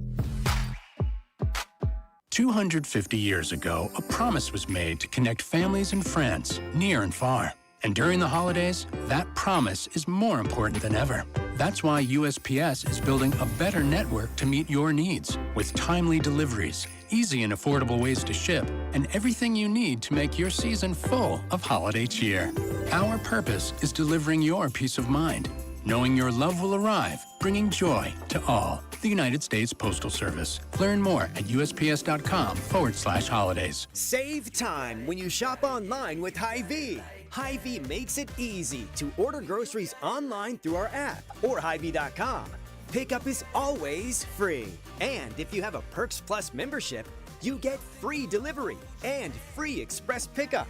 Shop online with Hy-Vee and you can create and save grocery lists, shop the sales, and get fuel savers. Talk about convenience. Order groceries online today. Check out Hy-Vee.com or download the Hy-Vee app. Every Kansas City neighborhood has its own buyer preferences and price points. Dawn Sharp at the Sharp Homes team's deep understanding of various neighborhoods means they know exactly what buyers in your specific market are looking for and willing to pay. and then the Sharp Homes team can give you options. Do you want to skip the showings and open houses and go straight to sold? Contact them to discuss their instant offer program. Contact the only agent I would trust if I needed to sell my home. It's Dawn Sharp with the Sharp Homes team, brokered by Epic Realty. Google them, Sharp Homes team, and start packing. It's go time. Let's just kick. It's blocked. It's blocked. It's blocked. The Chiefs blocked the kick. They're going to stay undefeated. The Kansas City Chiefs blocked a 35-yard field goal attempt. Kansas City wins this game on a blocked field goal. Listen to the Chiefs and Broncos this Sunday with pregame starting at noon, kickoff at 3:25, all right here on your home for Chiefs football.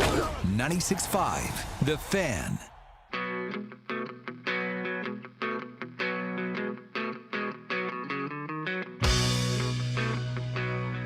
Week 10 of the NFL season is coming to a close. The Monday night game between the Eagles and Packers just started.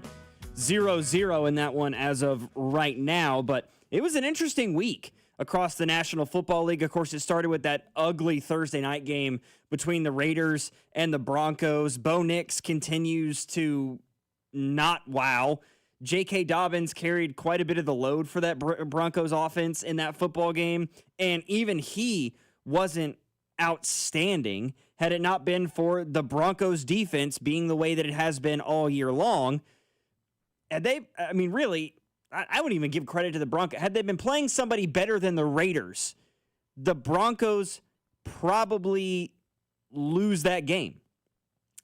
Then you get to the Sunday slate of games, and if you're the Indianapolis Colts, you are thanking whatever god or goddess or, whoever for the fact that you have a healthy Jonathan Taylor on your football team. That man was absurd on Sunday morning in Berlin.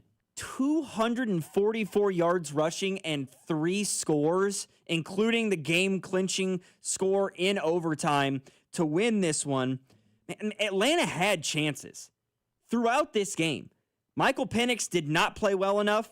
I believe he... Has he played well enough at any point this year? I believe that he targeted Darnell Mooney far too many times in this football game. That was tough. I was watching. I was like, oh, Mooney's cooked. He's done. That man had at least 3 drops. He's done. That I can think of off the top of my, open.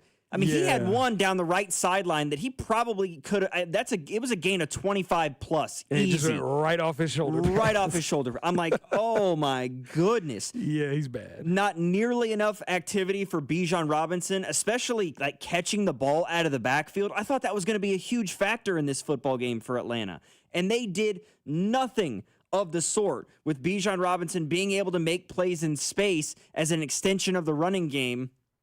And Atlanta ends up only losing this one by 6, but it felt to me like a game that the Falcons sort of let slip away rather than Atlanta kind of grabbed onto the reins and won it, because Daniel Jones over the last 2 weeks has not looked outstanding. I mean, that's putting it mildly. He's got 7 turnovers in the last 2 weeks. He's fumbled the football 6 times in the last 2 weeks. He's lost 3 of them. That is a rough go. He was sacked 7 times in that football game. That Colts offensive line, woof. They had a tough one, to say the least. You get to sort of the noon slate of games. Bears able to escape against the New York Giants after Caleb Williams had a wow week last weekend. Disappointing performance for him yesterday. It's a Giants secondary that doesn't scare you. He wasn't sacked a single time in this football game, but he barely surpassed the 200-yard mark in this one. Only threw for 1 touchdown. DeAndre Swift and Caleb Williams using his legs in the ground game was what really put this one over the top for Chicago, on top of the fact that Jackson Dart goes down with a concussion after throwing for 240 yards in this one, and they roll out Russell Wilson, who didn't do enough to win this football game. Surprise, surprise for everybody watching. Man, the Eagles just did the tush push, and both guards jumped early.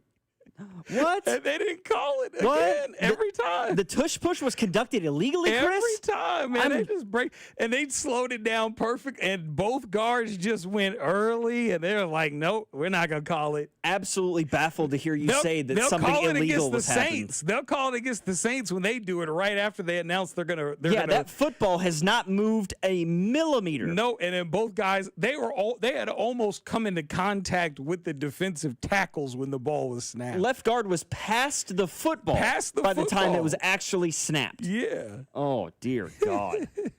It's awful. It's absolutely the worst play in football, and it's not even close. Look, we had this debate back in the offseason, and if they performed this play legally, I would have no problem with the play. Like I said this in the offseason. I was like, I don't think you should legislate strategy out of football. Because I love that. I love that. I love the fact that they innovated a play and it worked.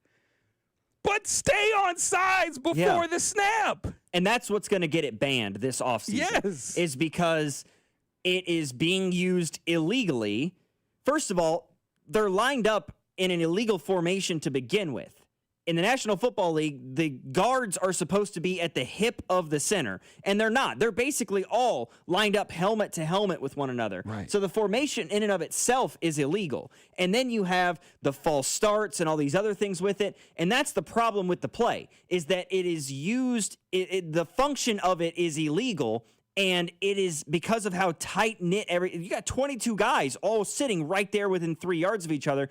It is nearly impossible to officiate the play. And that's ultimately what's going to get it killed, is because it cannot be officiated without some sort of replay review where, like, you make a rule in the National Football League that they can go back and, like, retroactively review it, whether it's at the stadium or in New York, and throw a flag after the play has concluded for a false start or an illegal formation.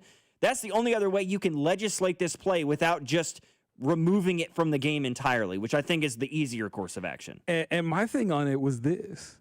The argument that they made was terrible, because the argument was, well, we're going to insert a clause in there that you can't push guys to have the ball carrier move forward. You can't push the ball carrier forward. I'm like, well, that happens all the time in the run game. Like, you're going to take that part out of the game? I don't know if that's fair. But, I mean, it's definitely the aspect of, hey, we're too afraid to call false starts on the guards when they're obviously jumping early. Yeah, I mean, look, you got to ban. If you're too afraid to call the play from a legal standpoint, at least, even if it's a spirit of the law as opposed to the letter of the law, if you're just doing the spirit of the law, you would at least call it half the time, and they don't call it at all. Yeah. But they'll call it against the Saints the week after they say they're gonna be more strict about calling it and making sure it's run legally. Yeah, absolutely fantastic. You know, justice for thee, but not for me, sort of a little bit there. 913-586-7965 is our number. We're going to continue to break down Week 10 of the NFL season here. On the other side, you're listening to After Hours. Logan Weber, Chris Unocero, 96.5, The Fan. You're listening to After Hours, brought to you by Twin Peaks. Eats, drinks, scenic views on your home for Kansas City sports. 96.5, The Fan. You know, there's millions of people without the health insurance they need. I get it. You feel like it's too pricey, a headache to deal with. You deserve something better. And better health. We're on a mission to get everyone high-quality, affordable health insurance. You have health insurance needs. We have plans with low out-of-pocket premiums, with in-network preventive care at no cost to you, and a network of local doctors and hospitals. So if you're still shopping for health insurance, go to ambetterhealth.com/enroll to get your free, no-obligation quote. That's ambetterhealth.com/enroll. For coverage to start January 1st, you must enroll by December 15th. Find the plan that's right for you right now. ambetterhealth.com/enroll. Ambetter Health, on a mission for better. Ambetter Health is the brand name for health insurance products underwritten by subsidiaries of Centene Corporation. Go to ambetterhealth.com to see offerings in your state. This is a solicitation for insurance. Hey, y'all. It's the Rocket Roger Clemens here. Spent a lot of time pitching heat. Years later, the pain in my joints remind me of those days, but I'm not looking to sit still, and I definitely am not interested in going under the knife. That's why I chose QC Kinetics. Not just for elite retired athletes. QC Kinetics gives everyday folks joint pain relief using regenerative treatments that work with your body to help repair joint damage. No surgery, no long recovery, whether it's your knees, hips, shoulders, or back. My friends at QC Kinetics will help you get moving again so you can get back to doing the things you love. QC Kinetics medical professionals will look at your x-rays or MRI to determine if you're a good candidate. I trusted QC Kinetics to help me feel like myself again, and I'm proud to recommend them to you. Call QC Kinetics today and schedule your free consultation. Call QC Kinetics, 816-412-6299. That's 816-412-6299. 816-412-6299. Get ready, Missouri. Kickoff is near. The world's largest sports book is coming to your fingertips. Circa Sports, it's sports betting the way it should be. With high and transparent app limits, low holds, and exceptional customer service. Start betting like a pro in Missouri on December 1st. Learn about your new bookie today at circasports.com. The world's largest sports book at your fingertips. Circa Sports launches December 1st. This is the Our Idea is Ready to Launch vision. This is the Create Great Jobs vision. This is the We Need More Space vision. This is Busey, where your business visions become realizations. Through securing capital for growth and comprehensive strategies that ensure a prosperous future. Because thriving businesses mean thriving people and thriving communities. Busey Bank, building business, growing wealth since 1868. Member FDIC. This is the story of the one. As a custodial supervisor at a high school, he knows that during cold and flu season, germs spread fast. It's why he partners with Grainger to stay fully stocked on the products and supplies he needs, from tissues to disinfectants to floor scrubbers. Also that he can help students, staff, and teachers stay healthy and focused. Call 1-800-GRAINGER, click Grainger.com, or just stop by. Grainger, for the ones who get it done. Oh no, stomach issues again? Stomach issues? Who are you? Your pancreas. I could be the real reason for your diarrhea, gas, bloating, stomach pain, or loose oily stools. I thought it was my stomach. People often do, but any of these symptoms could mean having a condition called exocrine pancreatic insufficiency, or EPI. With EPI, the pancreas doesn't release enough enzymes to break down food, but EPI is manageable. Use the symptom checker on identifyepi.com and speak with your doctor. That's identifyepi.com. Sponsored by AbbVie.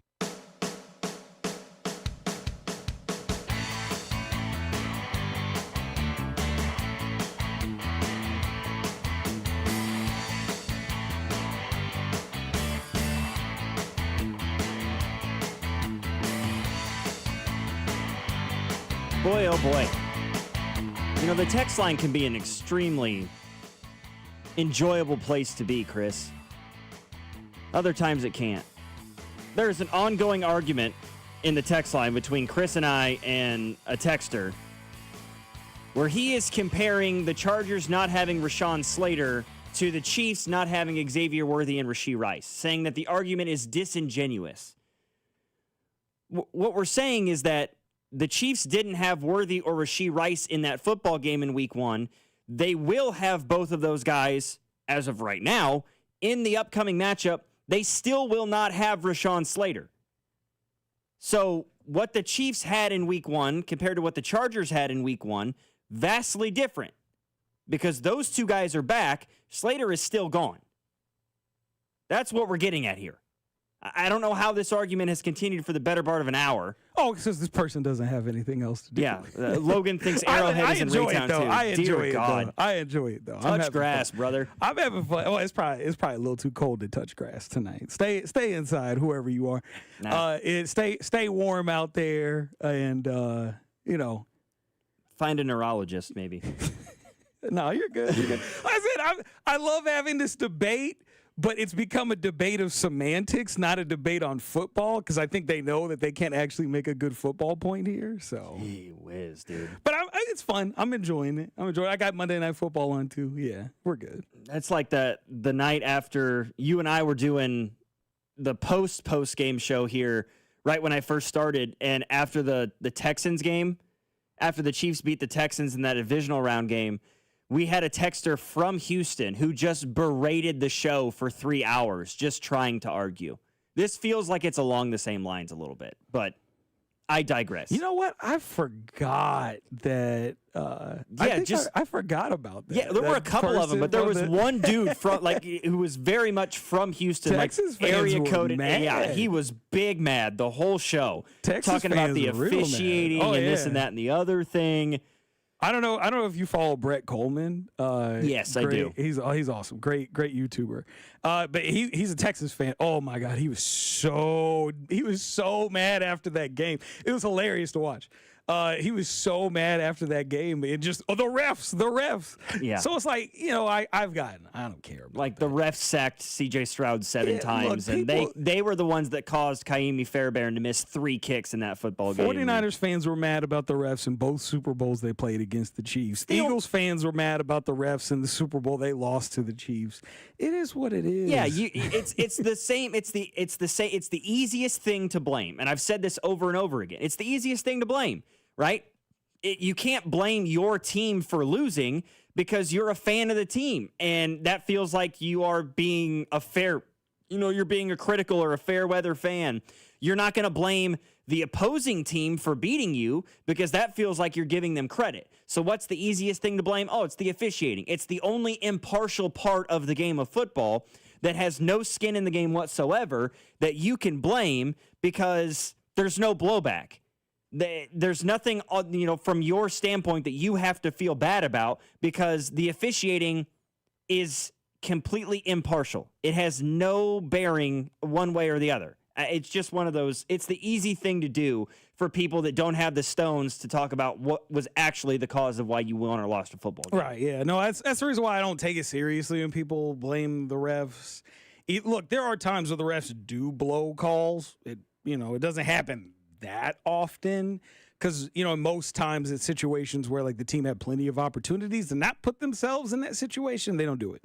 So, like I said, I'm not tripping about people who are angry about a lack of call in a certain scenario or the fact that they do make a call in a certain scenario. There are absolutely times where the refs do miss key crucial calls.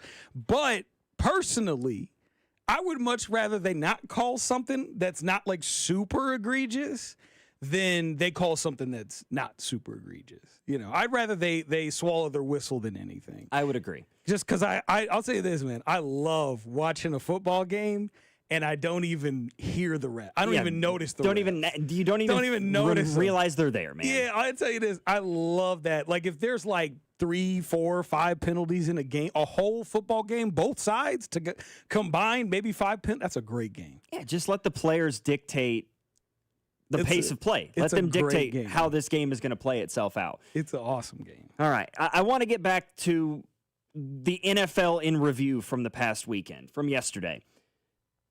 And this is one that I really want to talk about. Man, how about those Bills?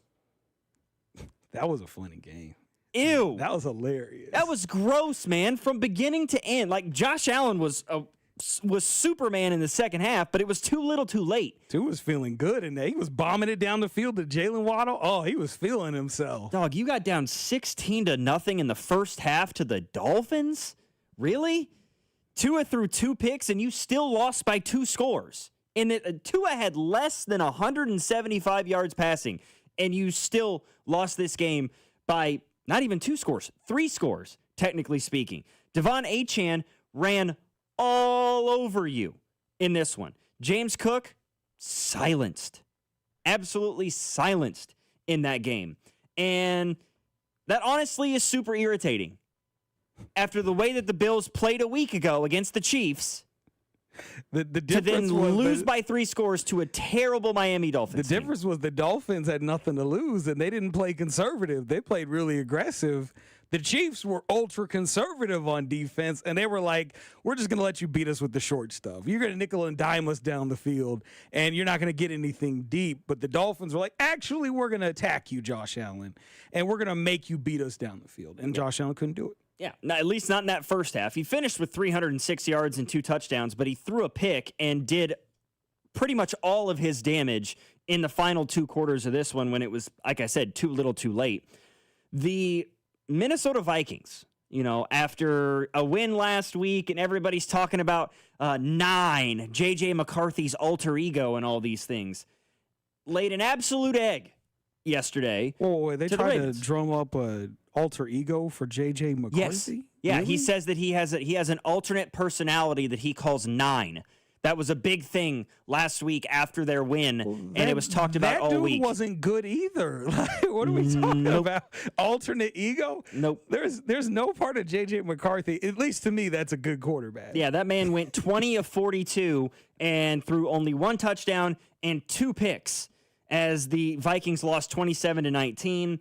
He had a really, really hard time over the course of the entirety of the football game connecting with Justin Jefferson.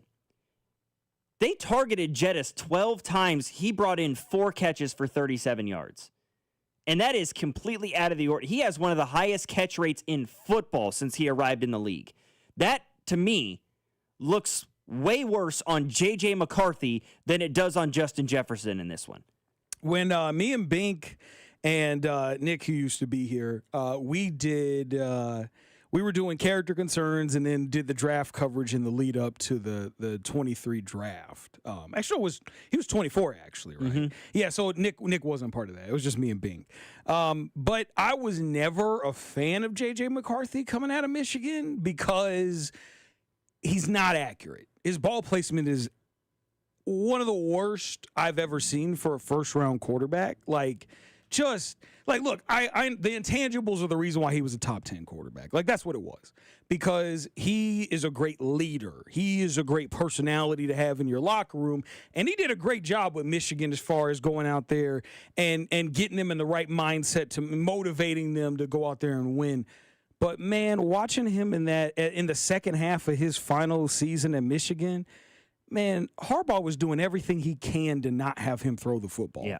Everything he can to not have him throw when you are a quarterback prospect and your coach is like, I want you to throw the football as little as you possibly can. I mean, there were many games where he was like right at 20 or under 20 pass attempts.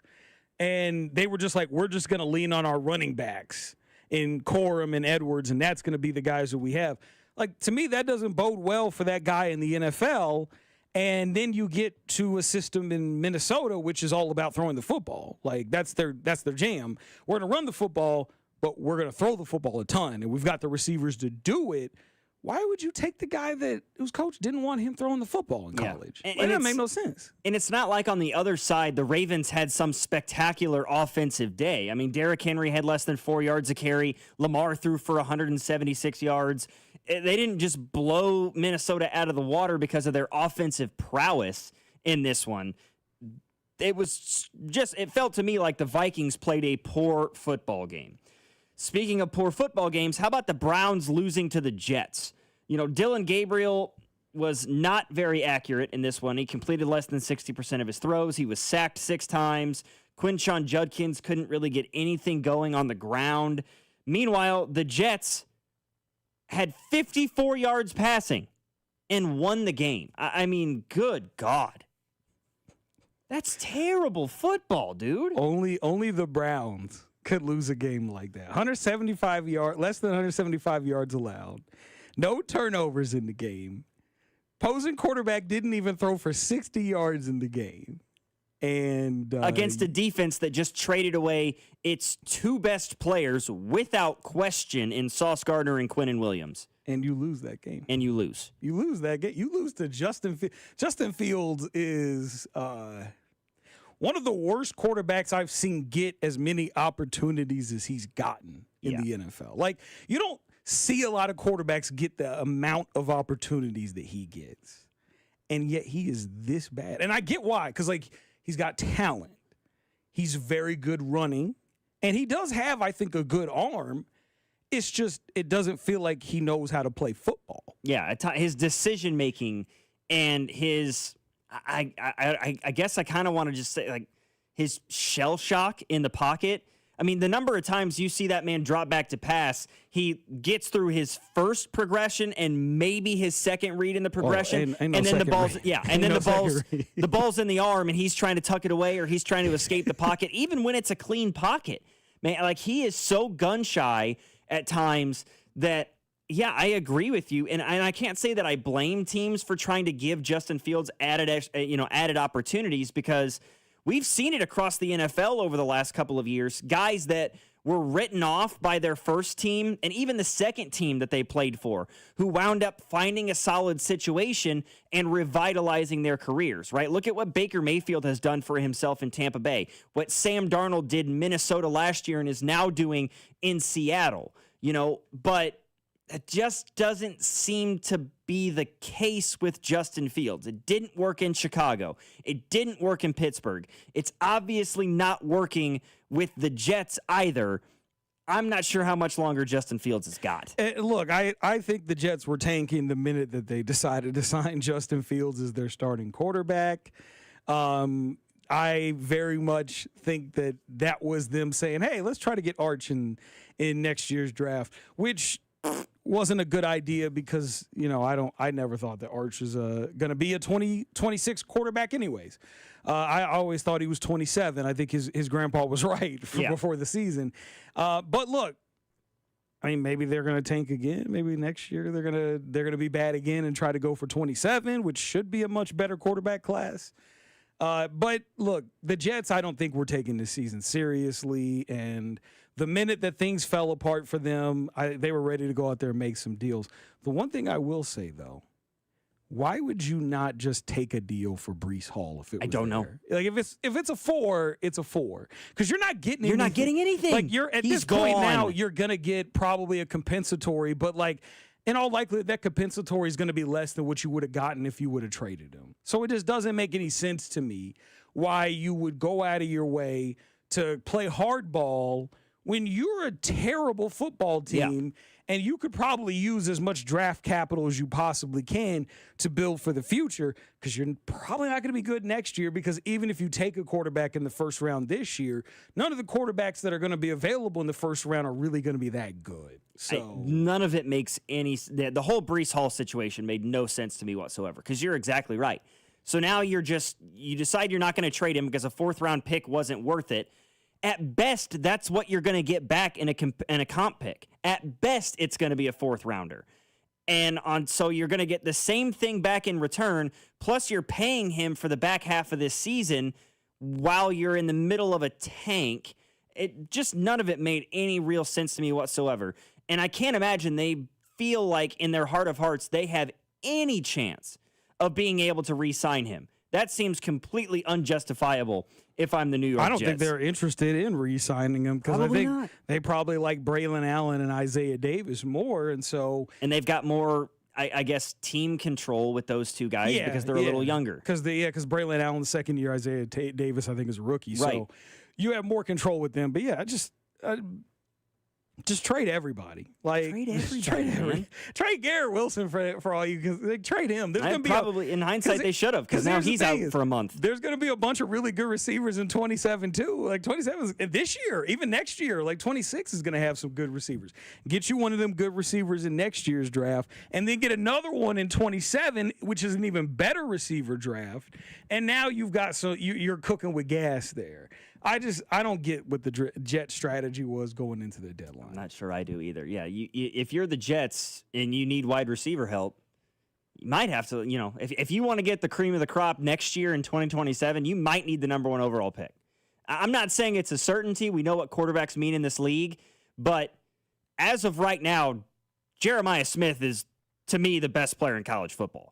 And I think he has an outside shot to be the first wide receiver taken with the first overall pick since Keyshawn. Yeah, no, at this, unless there's a quarterback there that's for sure 1-1, yeah, Jeremiah Smith for sure. But I mean, if it's close between Jeremiah Smith and a quarterback, I think you take the quarterback every time. Probably. I would definitely, especially if you're the New York Jets, although they just continue to draft quarterbacks that don't work. Yeah, I mean, for all we know, they'll take a quarterback and they'll ruin him. So yeah, they got a ton of draft capital now. I'll tell you that for certain with all the picks they got back from the Cowboys and from the Indianapolis Colts. How they'll mess it up, we'll have to wait and see. It's the Jets. They'll find a way. Yes, sir. 913-586-7965 is our number. We will go through the remainder of the NFL slate of games from this past week in the 8 o'clock hour here on After Hours. Logan Weber, Chris Uno-Cero, 96.5, The Fan. You're listening to After Hours, brought to you by Twin Peaks. Eats, drinks, scenic views on your home for Kansas City sports. 96.5, The Fan. More than a few of our patients have talked to me about their first time, but it's not the first time you're probably thinking about. It's the first time that erectile dysfunction ruined the moment. This is Jeff for Heartland Men's Health, and if you're over 50, it's likely that you've had that first time yourself. But the good news is that if you're like most men, that first time can be the last time that ED impacts your sex life. At Heartland Men's Health, we're experts in treating ED. We've treated tens of thousands of men using protocols with success rates well over 90%. And those treatments have, in most cases, made sex great again for both them and their partners. You could even find that you're performing like you haven't in years. So if ED has been affecting your intimacy, it's time to make the last time that happens the last time that happens. For just $99, you'll receive blood work, a medical consult, and if medically advised, a test dose. And if that test dose doesn't work in the office, your visit is free. Call 844-447-6600. That's 844-447-6600. Or go to heartlandmenshealth.com. Get up to a $15 O'Reilly gift card after rebate with the purchase of select pairs of wiper blades at O'Reilly Auto Parts. O'Reilly Auto Parts. Need to sell your house in Kansas City but not sure where to start? Selling a home can feel overwhelming, especially if you're facing foreclosure, a divorce, an inherited property you don't want, or just need to move quickly. But you don't have to figure it out alone. Rex Buys KC is here to help. As a local home buyer, I understand the Kansas City market inside and out. My family and I live right here, so I know the neighborhoods, the trends, and the challenges homeowners face. That's why I take a consultative approach, helping you explore your options and find the best path forward. We buy houses in any condition, no need for repairs, no agent commissions, and no hidden fees. You'll receive a fair cash offer with a closing timeline that works for you. Whether that's in as little as 7 days or at your own pace, just a simple, hassle-free process designed around your needs. If you're ready to talk through your options, call me today at 816-330-6000 or visit rexbuyskc.com. Let's find the right solution for you. Rex Buys KC. Local, fair, and focused on you. Hi, we're the people who have everything.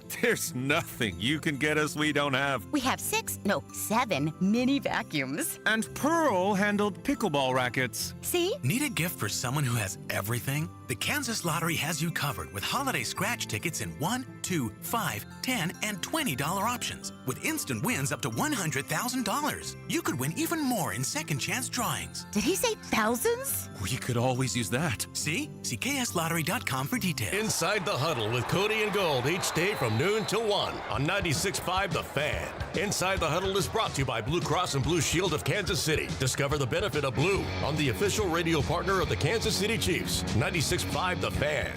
Makita's built for the pros who show up early, who don't do shortcuts, only precise cuts.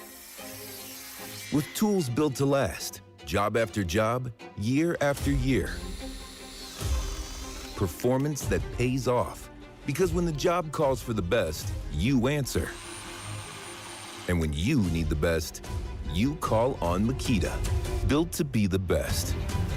Available at the Home Depot.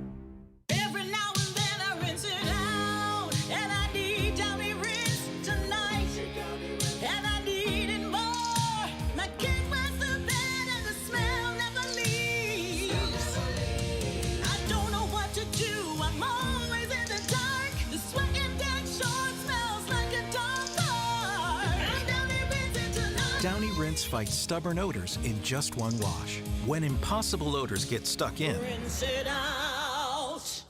You're listening to 96.5 The Fan from the DM Injury Law Studios. Mike's got this.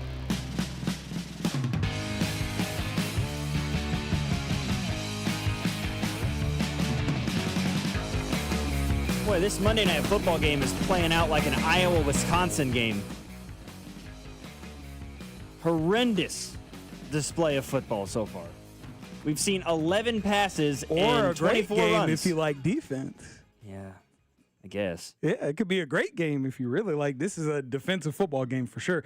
This is like an Eagles-Packers game from 20 years ago. Yeah, right now Jalen Hurts has 31 yards passing. Jordan Love has 12. And the two teams have combined to run for 101 yards on 24 carries. That's the football game so far. I know that there's Eagles... 24 carries in this game already? 24 carries. Woo, man. 7 from Saquon, 9 from Josh Jacobs, 3 from Jordan Love, 2 apiece from Will Shipley and Jalen Hurts. How many yards total? How many rushing yards total? 12 for 54 from the Eagles and 12 for 47 from the Packers. Really? Okay. Jalen Hurts did fumble in this football game. That is the lone turnover so far, but it is knotted up at 0-0 nearly halfway through the second quarter. Well, I mean, there was a lot of talk about the ratings being affected by the YouTube TV situation, which I am affected by, so I've had to resort to other means to watch these games. Luckily, I don't have to do that tonight because the game's on here. But I will say this. Ratings might be hurt because this doesn't look like a good game right now. Nope. Not only can YouTube TV participants not watch this football game, those who can may not want to. Yeah. At this point. This would be one of them games like at halftime. If it's looking like this, I might turn it to Monday Night Raw or something. Goodness. All right. Getting back to the NFL games that we saw yesterday in Week 10, we last talked Jets-Browns. The New England Patriots. I think that there are some legs there with this New England Patriots team. I think Drake May is 1,000% put himself firmly in the MVP conversation. He didn't even have his best day yesterday. He barely completed 50% of his passes, but he still had 270 through the air. He threw 2 touchdowns. He, did what he needed to do to help this team win the football game. He got outplayed by Baker Mayfield. I would say overall, Baker was more accurate. He threw for more yards, more touchdowns, less picks. Baker had a great day. What Drake May had that Baker did not was a running game. Travion Henderson, the rookie out of Ohio State, 150 yards on the ground nearly and 2 touchdowns. Meanwhile, the Tampa Bay Buccaneers had 113 yards rushing as a team. And they, not to say that they weren't overly effective, they averaged over 5 yards a carry, did the Tampa Bay Buccaneers, but this is a football team that likes to throw the ball considerably more than they run it, and Baker couldn't lean heavily, I guess you could say, on the ground game. Emeka Egbuka, is it fair to say that he's probably the offensive rookie of the year at this point? I mean, I think he's been the leader for offensive rookie of the year. Not offensive player of the year. No, that's Jonathan Taylor. Rookie that's of at the least year. Jonathan Taylor. Offensive rookie of the year. I would say he's probably offensive rookie of the year right now. Yeah. And that's the rookie of the year and player of the years. Are those NFL awards or are those broken up by league? Are those AFC and NFC awards? I want to say that the offensive player of the year is broken up by conference. Like, we could Google this, and somebody in the text line might correct us on it. I want to say it is. You know what? No, I don't think they're broken up by conference. They are during the offensive player of the weeks and the months. I don't think they are for the year. Yeah, NFL AP, NFL offensive player, defensive player, rookie. Yeah, they're all NFL based awards. For some reason, I thought they used to do that where they would break it up by AFC and NFC. I think it might be you conflating that with the month and the week because those are broken up. Don't they do that? Didn't they do that in Madden? Like at one point, like maybe I'm thinking like the way Madden used to do it or some crap in my dome. Madden, I don't think Madden did that. Regardless, actually, I think Madden did do that. I think they did at one point. Do that? Yeah. I don't know. I had it wrong in my head, but I think regardless, I think as of right now, Emeka Egbuka is the offensive rookie of the year. I agree. In the league, none of the quarterbacks have wowed. I mean, Jackson Dart was really the only one who I think stood a chance, and he hasn't been outstanding. He's banged up.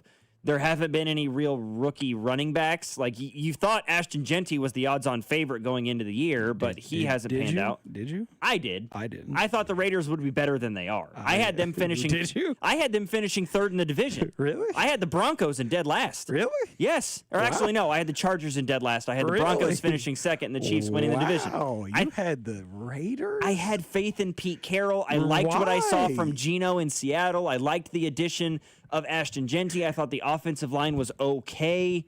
I was dead wrong. I completely overinflated my belief in the Las Vegas Raiders as an organization. But Drake May, as of right now, I would actually put him second in the MVP voting. If it were to end today, I think he would finish second for NFL MVP. And I'll get to who I believe would win the award and is probably the favorite right now a little bit later. He has been outstanding, and he had arguably his worst game of the year yesterday and still threw for 270 yards, 2 touchdowns, and only turned the ball over once. The Patriots are 8-2.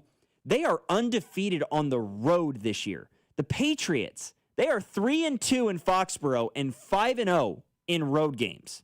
And right now, they're a game and a half up on the Buffalo Bills. They've already beat Buffalo once. Their schedule is bad in the back half of the year. I would honestly consider putting money on the New England Patriots to win the AFC East. That's sort of the level of belief that I'm beginning to have with New England. The Saints-Panthers game in a matchup of gross versus gross. How about the rookie? Taylor Schott, how do you pronounce that last name? I can never, ever get it right. The rookie out of Louisville completes 66% of his throws for 280 and 2 scores. I didn't expect him to have that kind of day, especially with Alvin Kamara being pretty much, I don't want to say completely ineffective, but he had less than 4 yards a carry. He didn't provide what you wanted if you're the New Orleans Saints. That guy was impressive. Meanwhile, Bryce Young laid a circa first half of 2024 Bryce Young sort of an egg. 124 yards, no touchdowns and a pick, and the Saints did what they needed to do to slow down this Carolina Panthers offense, which was slow down Rico Dowdle. You take him out of this football game, the Panthers have to adjust, and they're not comfortable doing that. He had 53 yards rushing. Saints pick up only their second win of the year as the Panthers had a massive blow to their very slim playoff chances. They win that game, they're 6-4. Not saying that they were going to make the playoffs, but at 6-4, it's an interesting record heading into the last 6 weeks of the season. The most interesting thing about that game was the Saints uniforms. They're great. Yeah. They should probably think about switching to those white helmets like that because, man, they look good. They looked real nice. I mean, I like that look for them. Yeah, a Panthers win would have sat them in a sort of tied situation with the Niners at 6-4 for the 8 seed in the NFC as it stands right now, and it only would have put them a half game back of the Tampa Bay Buccaneers right now because they're sitting at 6-3.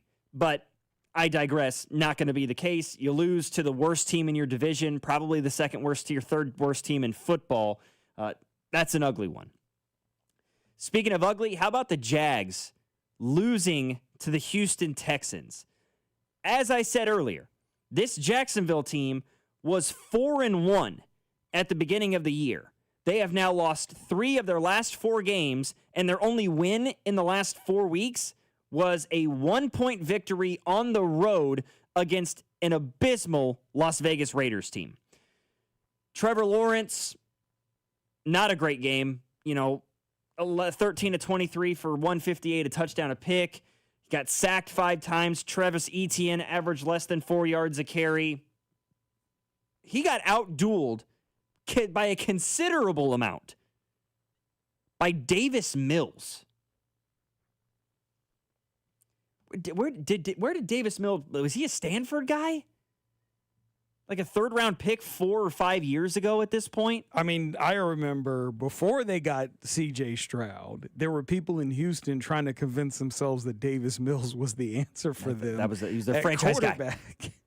because he came in and he was just a backup that got the starting job. And for like a year, almost 2 years, they tried to convince themselves that he was their guy when they were tanking to try to get someone like C.J. Stroud. They tried to convince themselves that he was their guy, and he's not good. He's not. But like the fact that he was able to go out there and shred that defense is a real problem for a team that like looked like they had a legitimate shot to win their division and be a player in the playoffs. Oh, they sure as hell don't look like that now. Against the Texans team that started out the year 0-3, and they were sitting at 2-4 at one point, but they have won 4 of their last 6 games, and their 2 losses were on the road against Seattle and at home against the Broncos, 2 playoff teams in the NFL. They're playing much better football, and having the level of success they did against Jacksonville with a backup quarterback is a real indicator of, I think, the Texans are trying to turn the corner here a little bit. Meanwhile, Jacksonville is falling off of that early season cliff that they had put themselves on.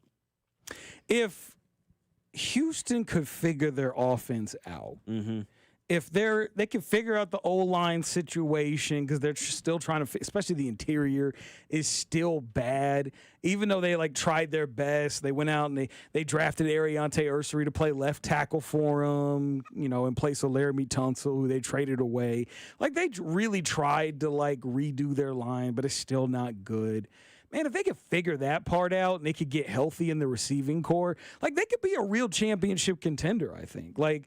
Their offensive line is not that great, and I think C.J. Stroud just hasn't been the same since the Tank Dell injury, and man, it's kind of sad to watch because coming out of the 23 season, they look like they could be a real player in the AFC for years.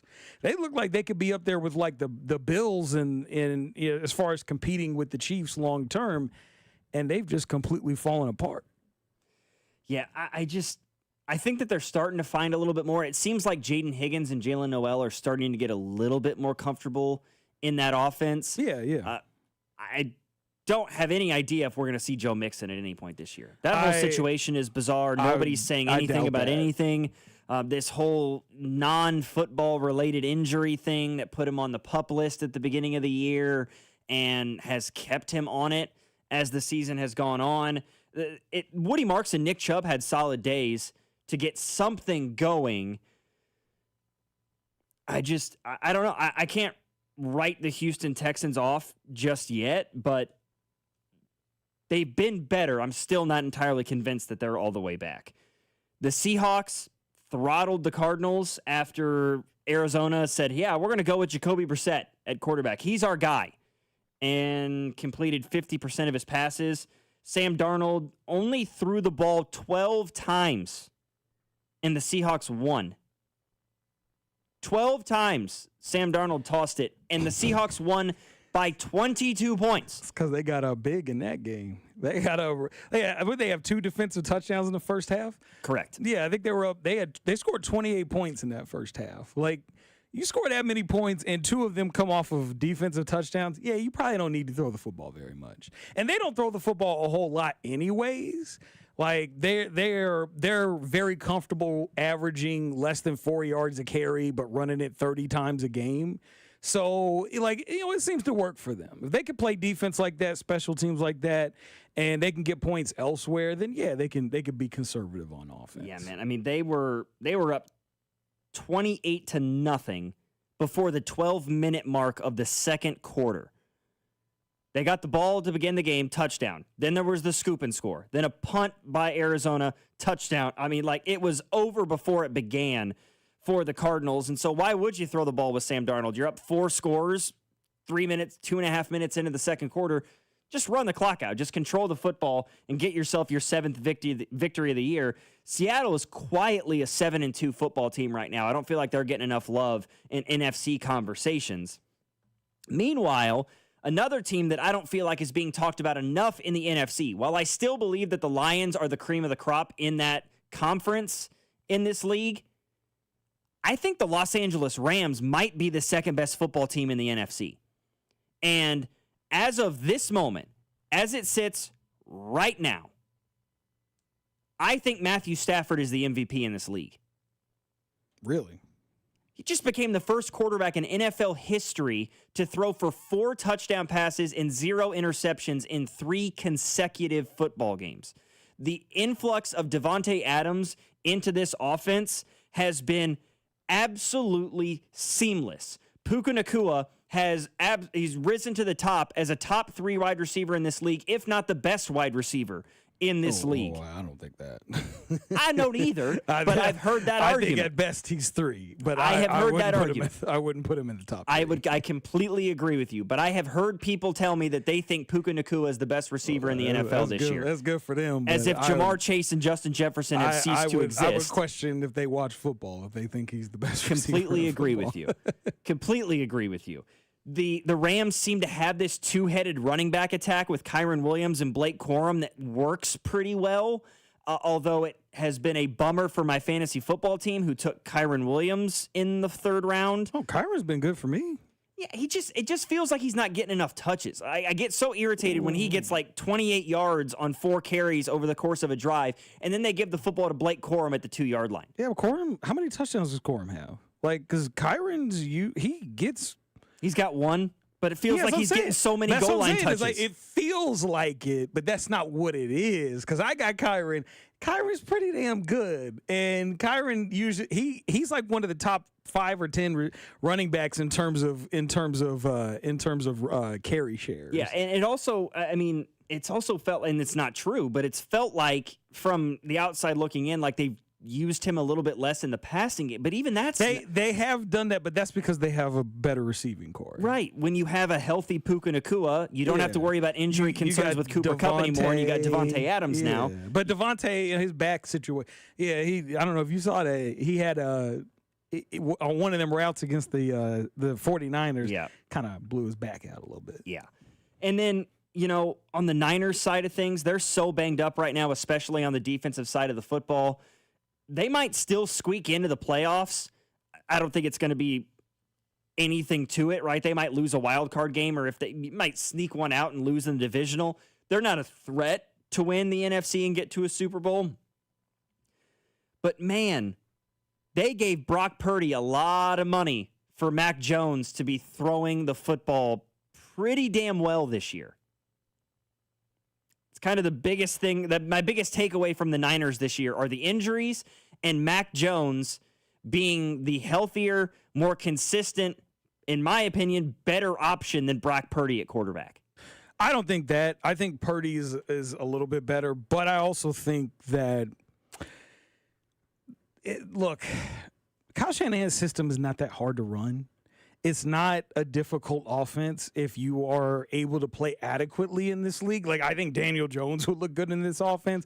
I think J.J. McCarthy would probably look pretty decent in the offense, even though I don't think very highly of him. I just think that the way that he runs that offense, you're going to build it around the run game. You're going to build it around having a bunch of really good position players that you just get the ball in their hands, and they just make plays. And it's not that hard. And it's the reason why Jimmy G was able to succeed in the offense. And then they were able to very seamlessly transfer to a quarterback that they took at the end of the draft. Yeah. So, and now you see it with Mac Jones. It's like he's a guy that didn't work in New England, didn't work in Jacksonville, and here he is, and he's making it work because he doesn't really have to do a lot of thinking. He just runs the play that Kyle Shanahan calls, and it works because Kyle Shanahan's a great play caller. So, yeah, I mean, look, I do think it was a mistake for them to pay Brock Purdy that kind of money, knowing that you could probably just have whoever you want run that offense, and as long as they don't turn the ball over, they're probably pretty decent. So, yeah, I do agree with the fact that, like, they might end up regretting paying Purdy as much as they have. Yeah, it seems like almost every quarterback they've had go through that organization under Kyle Shanahan has worked out, except for the one guy they drafted with a top 5 pick in Trey Lance. It's like he's the only one that seemingly could not wrap his head around it. Because he's not an NFL quarterback, that's why. Nope. All he's done now is bounce around as a backup quarterback with the Cowboys for a couple of years. He's now with the Chargers. Not entirely sure how that man is still in the National Football League. Somebody's going to convince themselves that, hey, we could turn this guy into a decent backup. Yeah, they think, or somebody is going to convince themselves that they can Sam Darnold Trey Lance, which seems completely completely unjustifiable. No, because he didn't. Like, Sam Darnold had the tools. And he just did some good things with the Jets, but they were a dumpster fire, as the Jets have always been. Yeah, Same thing with Baker in Cleveland. He had the tools. He just needed the right coach, and he went to a bad team, and it was never going to work. Yeah, Trey Lance went to the perfect situation in San Francisco, and it didn't work. Yeah, because he was never used to having to run it that way. When he was in, because what was he? Was he North Dakota State? Yeah, he was the Wentz. Or he was after Wentz. Somebody in between he and Wentz, but he was one of those Wentz apostles. And he never really had to run an offense that way. Was it Carson Stick? Was Carson Stick the guy after Wentz, and then after Carson Stick came? You mean Easton Stick? Easton Stick, Carson Stick. Yeah, Easton Stick. I think he might have been the guy in between the two. Regardless. Then you had Lions Commanders. That was the last late afternoon game, and surprise to nobody, the sophomore slump for the Commanders continues. They got blown out. Jared Goff, 25 of 33, 320, 3 scores. Jahmyr Gibbs and David Montgomery might have had their best combined football game so far this year, over 215 yards on the ground between the two of those guys, or near it. That was a really all-around great win for the Detroit Lions. Jaden Daniels didn't play, still dealing with that injury issue. Marcus Mariota did what he could through the air, but with no Jaden Daniels as a real threat in the passing game, teams are going to play this Commanders team like the Chiefs did, right? We're gonna stymie the run game, make life difficult on Ja'Cory Krosky-Merritt and Jeremy McNichols, and say, hey, Marcus, you go out and beat us, man. All right, let's see it. Let's see you go out and win this football game without a running game to rely on. And it's been proven already this time, multiple times this season, that the Commanders can't win a football game if they don't have a ground game or Jaden Daniels at quarterback. That should surprise no one. I didn't like the game plan. I don't really like the game plans they've had with Mariota, because like teams are just like, hey, beat us short, because you're not going to beat us down the field. And then like Mariota he tried to throw down the field, and it's like, what are you doing, man? Like, you got to play the short game there. Use your mobility more. Like, you got to use your tools there, because you're not going to be able to throw it down the field. And it just didn't see, there were opportunities in the Chiefs game if he would have played it short, because when they were able to convert on some deep downs, it was because it was short. It was the short game there. He was able to dump it off to his running back and get yards. And like, I just didn't feel, I think he's so dead set on like trying to just be a pocket passer sometimes and try to like launch it down the field because I got these receivers. It doesn't work because he doesn't really have the tools to do that, and defenses aren't letting him do that. So you got to take what the defense gives you, and he doesn't do that enough. Yeah, defenses are just stacking the box, and they're playing too deep or cover 3 quarters, whatever it might be, and daring Marcus Mariota to beat you West Coast style, Like, death by 1,000 cuts. I wish you would throw it underneath on us. Yeah. But he won't do it. No. And then you had the Sunday night game. Last game we'll discuss here tonight is that Los Angeles Chargers-Steelers game on Sunday Night Football. The Steelers offense had a rough go. Namely, Aaron Rodgers had a tough go. You know, barely completed 50% of his throws. He threw 2 picks. He only had the one touchdown pass in the game. Jaylen Warren was their most consistent offense. I mean, the Steelers' leading receiver in this game last night was Roman Wilson and DK Metcalf at 35 yards apiece. DK was targeted 7 times. He brought in 3 of them. Calvin Austin, 7 targets, only brought in 2. And the Chargers just did enough. We talked about Kamani Vidal earlier, 25 for 95 and a touchdown. He had a good day. Herbert did enough, and then they just kind of held on because this Steelers offense was no threat to score in this football game. 913-586-7965 is our number. We're going to deviate away from the National Football League now. Let's talk a little Major League Baseball because the Kansas City Royals quietly made a move today. Is it going to move the needle? Absolutely not. But I want to discuss it next because it's kind of an interesting story here on After Hours. Logan Weber, Chris Unocero, 96.5 The Fan. You're listening to After Hours, brought to you by Twin Peaks. Eats, drinks, scenic views on your home for Kansas City sports. 96.5 The Fan. I woke up this morning feeling like I was coming down with something. Cough, congestion, headache. My first thought was, nope, this can't happen. I have big plans this weekend. So I took Mucinex Kickstart. It provides all-in-one and done relief with a morning jolt of instant cooling sensation. Thanks to Mucinex Kickstart, I didn't even need to cancel my weekend plans. If you start feeling cough and congestion coming on, take Mucinex Kickstart for relief with a kick. At your favorite retailer. Use as directed. Oh, no. Ah, that's the sound of someone who's misplaced My debit card. their debit card. Where did I leave that thing? Not at the gas pump, or the checkout counter, or the roof of your car. Now, if he has the Chase mobile app, he can use Card Lock. Wait, I could just lock my card. Yep, just a few tippy taps on his phone, and that sound? That's peace of mind from Chase. Chase mobile app is available for select mobile devices. Message and data rates may apply. JP Morgan Chase Bank N.A. member FDIC. Halloween ball would change my life forever. Now I get to celebrate with the best fans and everything Kansas City. Oh, yeah! My journey also led me to Renner Garage Door, Casey's go-to team for garage door repair, replacement, and service since 1956. Renner features an MVP lineup from Belden, Amar, and Liftmaster. R-E-N-N-E-R, R-E-N-N-E-R. Okay, I have to tell you, I was just looking on eBay where I go for all kinds of things I love, and there it was. That hologram trading card. One of the rarest, the last one I needed for my set. Shiny like the designer handbag of my dreams. One of a kind. eBay had it, and now everyone's asking, ooh, where'd you get your windshield wipers? eBay has all the parts that fit my car. No more annoying, just beautiful. Millions of finds, each with a story. eBay. Things people love. You've got a big day, so you use Unstoppable Scent Boosters to give your laundry non-stop freshness. So no matter how long the day goes, you can't stop this power, this walk, this pose, this strut, this look, this talk. Your clothes will be so fresh you can confidently strut into that end of the day meeting like a boss, boss, boss, boss, boss, boss, bosses. Let's talk business in my office. Add new Unstoppables beads to your wash for 24-hour non-stop freshness so you can smell unstoppable. Okay, I have to tell you, I was just looking on eBay where I go for all kinds of things I love, and there it was. that hologram trading card. One of the rarest, the last one I needed for my set. Shiny like the designer handbag of my dreams. One of a kind. eBay had it, and now everyone's asking, ooh, where'd you get your windshield wipers? eBay has all the parts that fit my car. No more annoying, just beautiful. Millions of finds, each with a story. eBay. Things people love. You've got a big day, so you use Unstoppable Scent Boosters to give your laundry non-stop freshness. So no matter how long the day goes, you can't stop this power, this walk, this pose, this strut, this look, this talk. Your clothes will be so fresh you can confidently strut into that end of the day meeting like a boss, boss, boss, boss, boss, boss, bosses. Let's talk business in my office. Add new Unstoppables beads to your wash for 24-hour non-stop freshness so you can smell unstoppable.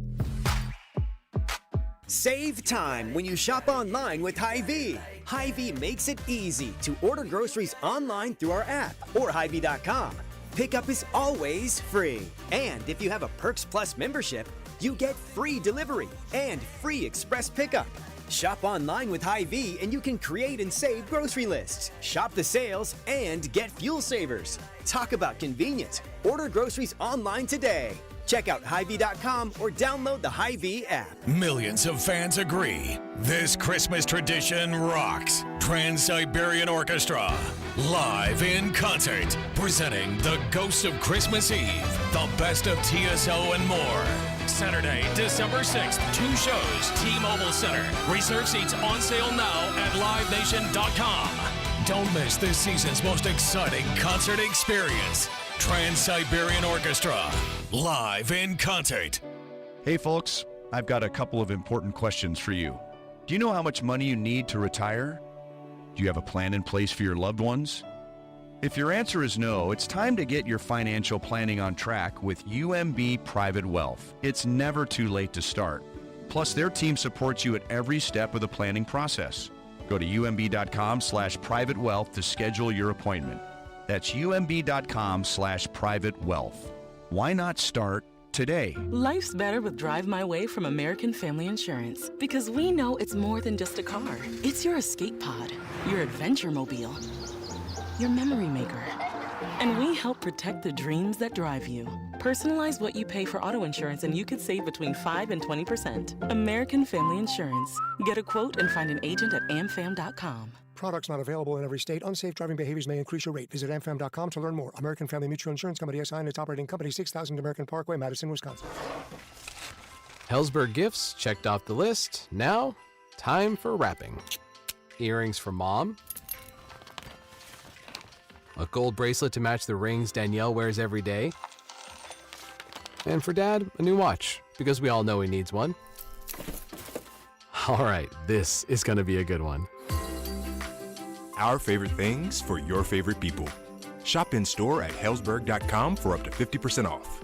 He's a world champion arm wrestler and one of QC Kinetics' most outspoken advocates. When Monster Mike Todd severely injured his bicep, doctors recommended a career-ending surgery. Well, I definitely was never going to do that because I'm a competitive athlete. And he didn't have to because the QC Kinetics medical team jumped into action, treating the damage using Mike's own orthobiologics. No need for surgery. I think QC Kinetics was a huge help in my recovery. The percentages were that I would never make it back to this level. QC Kinetics regenerative treatments have helped transform, relieve, and restore thousands of patients with injuries and joint pain. There's a pretty good chance that with under 15 weeks, I'll be competing for the heavyweight world title. Yeah, so I might be 24-time world champion by the end of the year. You got this, Mike. And for anyone listening who's dealing with joint pain, the QC Kinetics consultation is free. So give them a call today. Call QC Kinetics, 816-412-6299. That's 816-412-6299. 816-412-6299. Get ready, Missouri. Kickoff is near. The world's largest sports book is coming to your fingertips. Circa Sports, it's sports betting the way it should be. With high and transparent app limits, low holds, and exceptional customer service. Start betting like a pro in Missouri on December 1st. Learn about your new bookie today at circasports.com. The world's largest sports book at your fingertips. Circa Sports launches December 1st. Distracted driving is dangerous and contributes to 8% of traffic fatalities and over 3,500 lives lost each year in Missouri. The Siddons-Benning hands-free law prohibits the use of electronic devices while operating a vehicle.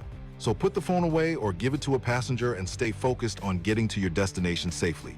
Drive safe, drive smart, drive hands-free. This ad is brought to you by Missouri Partners in Prevention, paid for with federal highway safety funding from the Missouri Department of Transportation.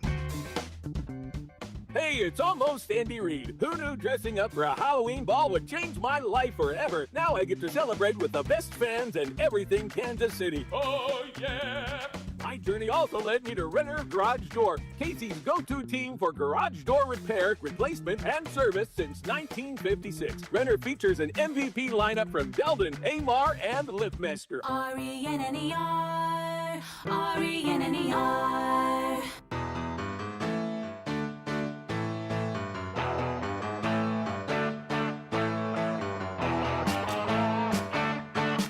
Well, Royals fans,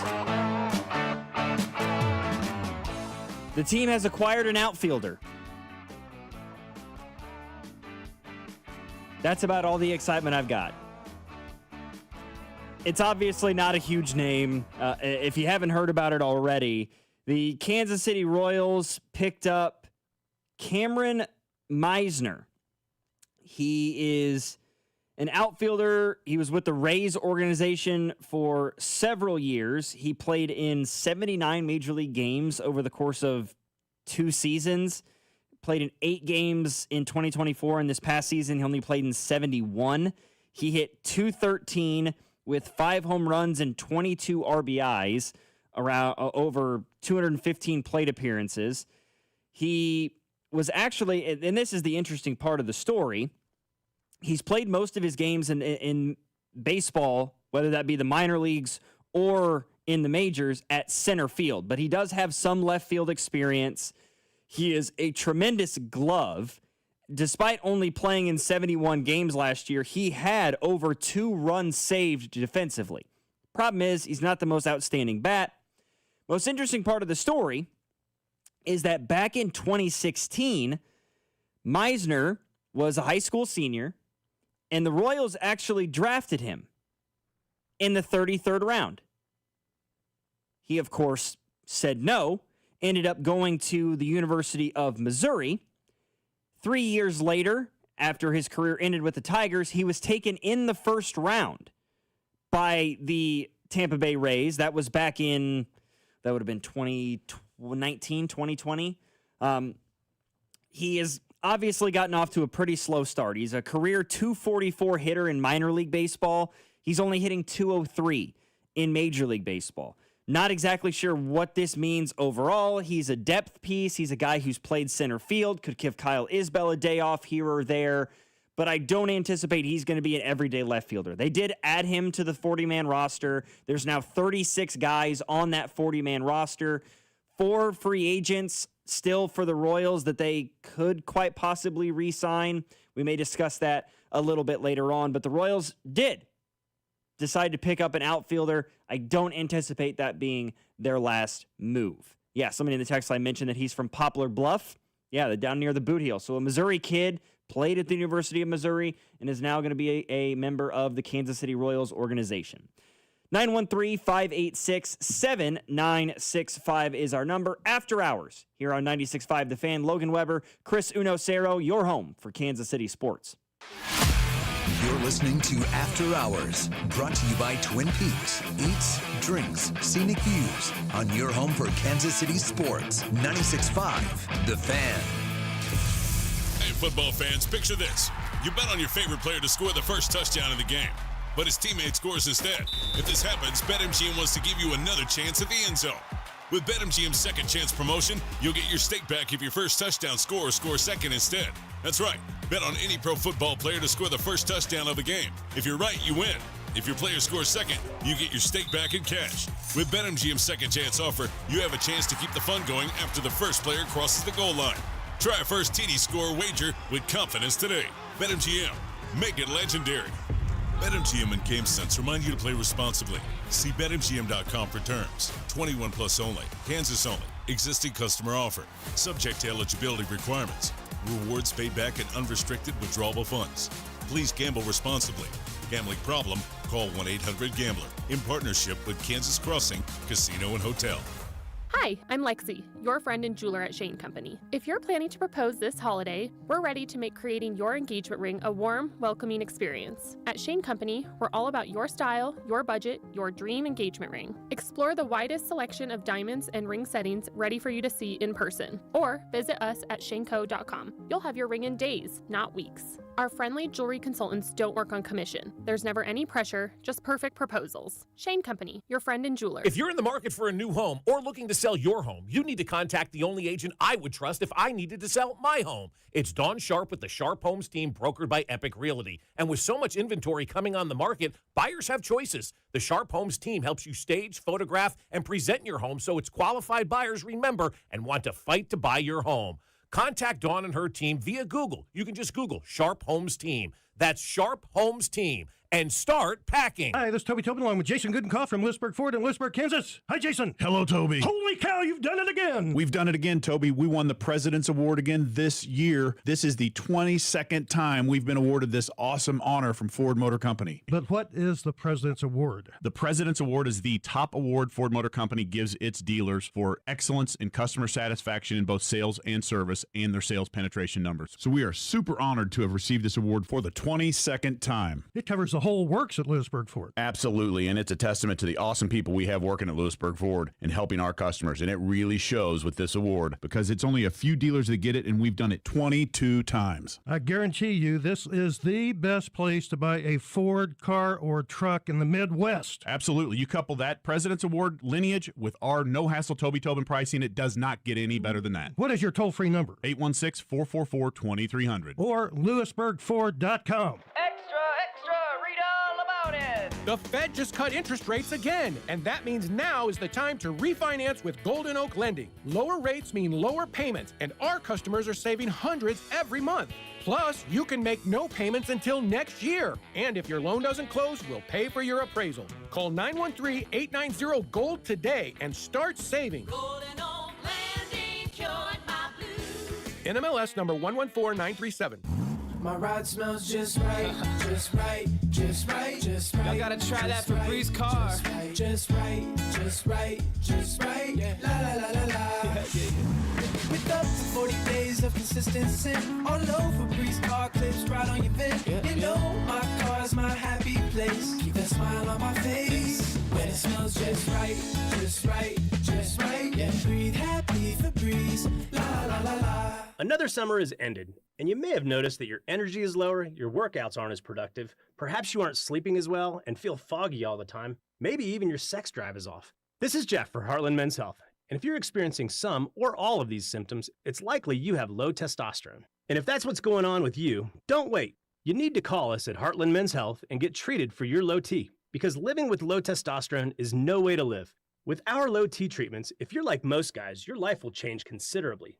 Improved sleep, better energy, greater gains in the gym, better mental clarity, and your sex drive will likely improve as well. Plus, most men see these results in just a few weeks. So call us. Your initial visit is just $99 and includes PSA and T-test and a medical consult. And if you start on testosterone the day of your appointment, your visit is free. Call 844-447-6600. That's 844-447-6600. Or go to heartlandmenshealth.com. Inside the Huddle with Cody and Gold each day from noon till 1 on 96.5 The Fan. Inside the Huddle is brought to you by Blue Cross and Blue Shield of Kansas City. Discover the benefit of Blue on the official radio partner of the Kansas City Chiefs. 96.5 The Fan. It was just last week that 16 new students started their Centric journey.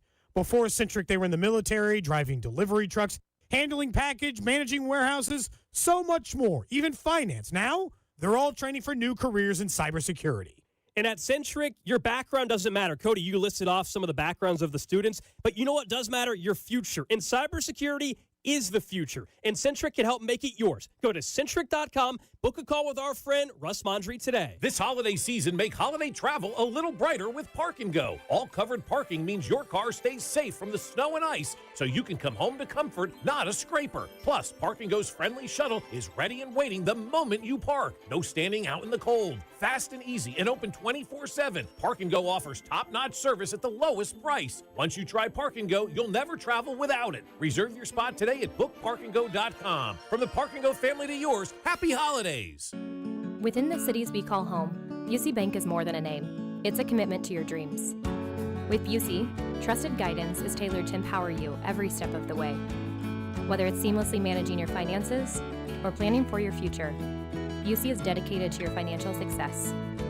Busey Bank, building business, growing wealth since 1868. Member FDIC. I'm Piera Palazzolo, VP of Digital Marketing for the American Management Association, a company focused on the management training skills needed to enhance the careers of business professionals. We did our research when it came to the best companies for website development and chose AmericanEagle.com. And we couldn't be happier. AmericanEagle.com worked closely with us to understand the front and back end requirements needed to launch an e-commerce website that could handle the complexities of running thousands of seminars nationwide. Our robust new website and improved SEO saw immediate increases in site traffic and web revenue. If you're in need of managerial effectiveness and success, visit our website at amanet.org. If you're in need of a website that provides an unparalleled consumer experience, I highly recommend AmericanEagle.com. Transform your business today. Dial 877-WebNow1 for a free digital consultation with AmericanEagle.com. You're listening to 96.5 The Fan from the DM Injury Law Studios. Mike's got this.